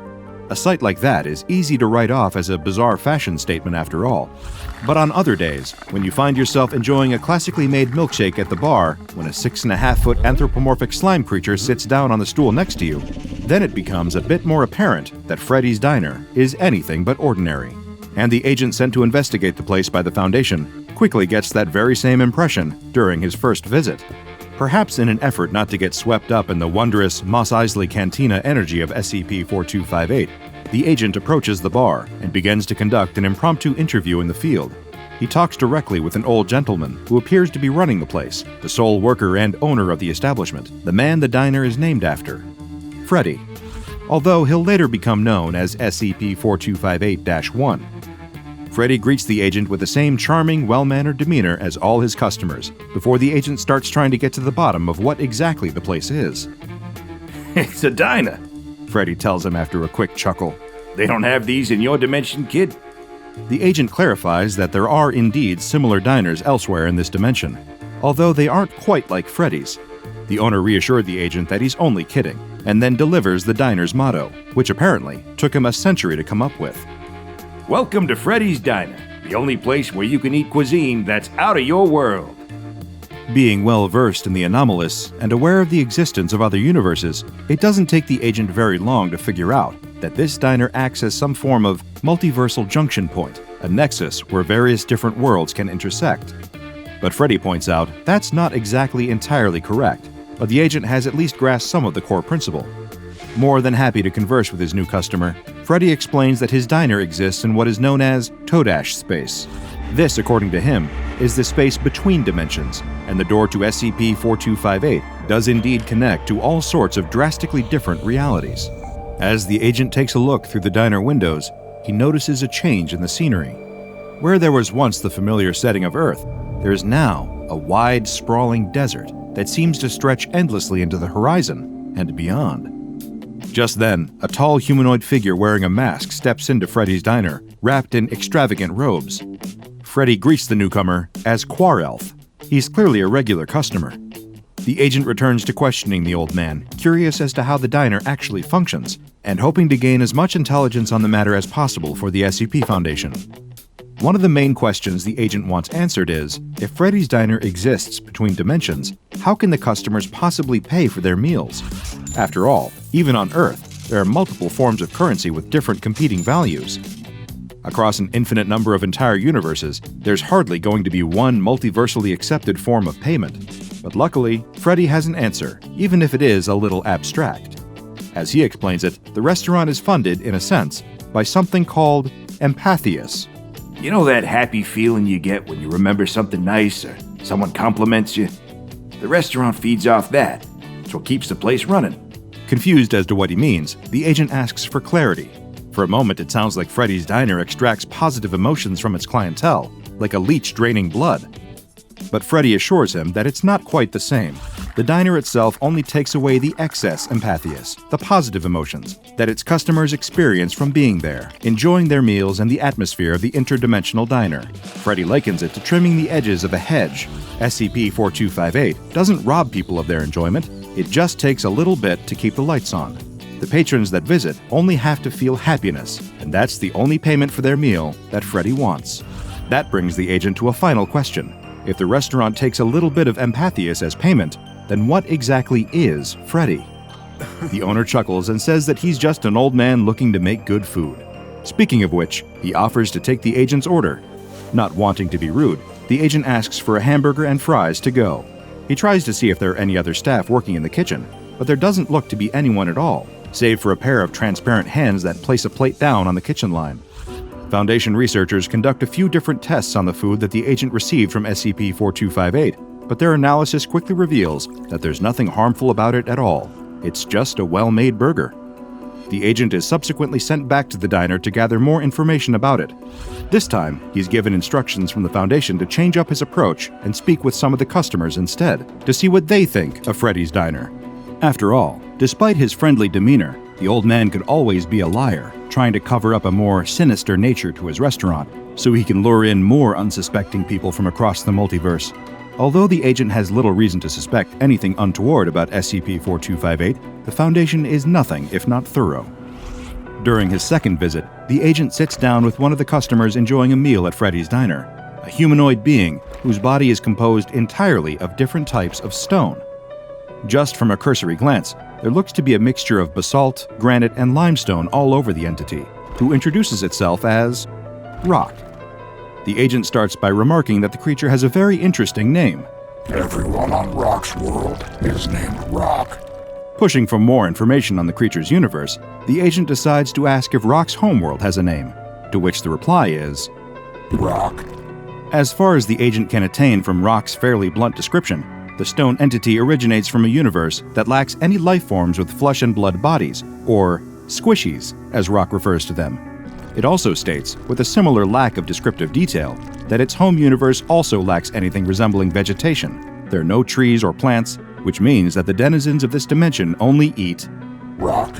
Very delicious, yes. The agent submits a proposal to the Foundation for a third visit to Freddy's diner, writing in his report that his latest interview has proven to be completely useless. Although it does at least provide one interesting detail about SCP-4258, besides all the facts about rocks. It seems that everyone within Freddy's diner, regardless of which dimension they originate from, is capable of understanding each other. It's almost like a multiversal translator is in effect within the restaurant itself to make it easier for Freddy and his patrons to communicate. Returning to SCP-4258 for a third time, the agent finds himself striking up a conversation with a rather familiar face. His own. Against the improbable odds of infinite different people across an infinite number of universes in an endless multiverse, the Foundation agent happens to bump into one of his own counterparts from an alternate reality. And for the most part, this alternate agent seems to be from a universe that is practically identical to the first agent's. The two men sit down and begin to have a friendly discussion almost immediately after entering Freddy's diner. After all, it's likely that nobody else in the establishment is as familiar with each other as the pair of them are. The first agent is quick to remark at how strange this encounter is, even amongst his own years of experience at the SCP Foundation.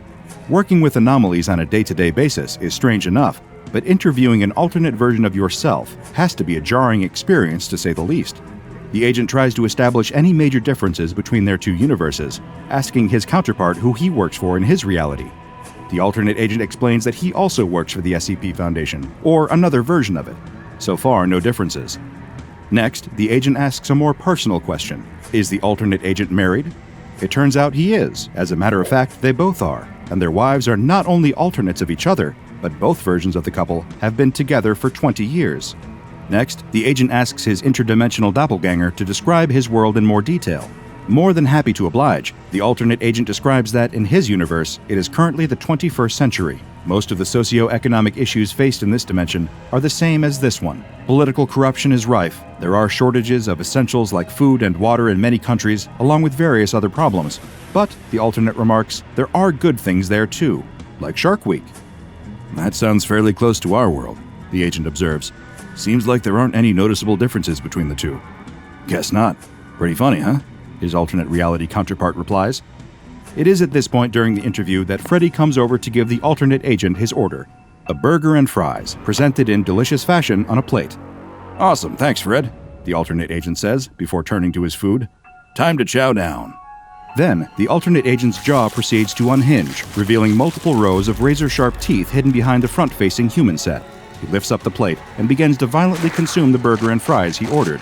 Having devoured the meal in a matter of minutes, the alternate agent then eats the plate his food was set out on, crunching down chunks of ceramic. Returning to the Foundation, the first agent later requests to be administered with amnestics. His request is denied. Check out the DrBob Patreon and become a junior researcher today. Now go and watch another entry from the files of DrBob, like SCP-5126, Eat Your Mattress.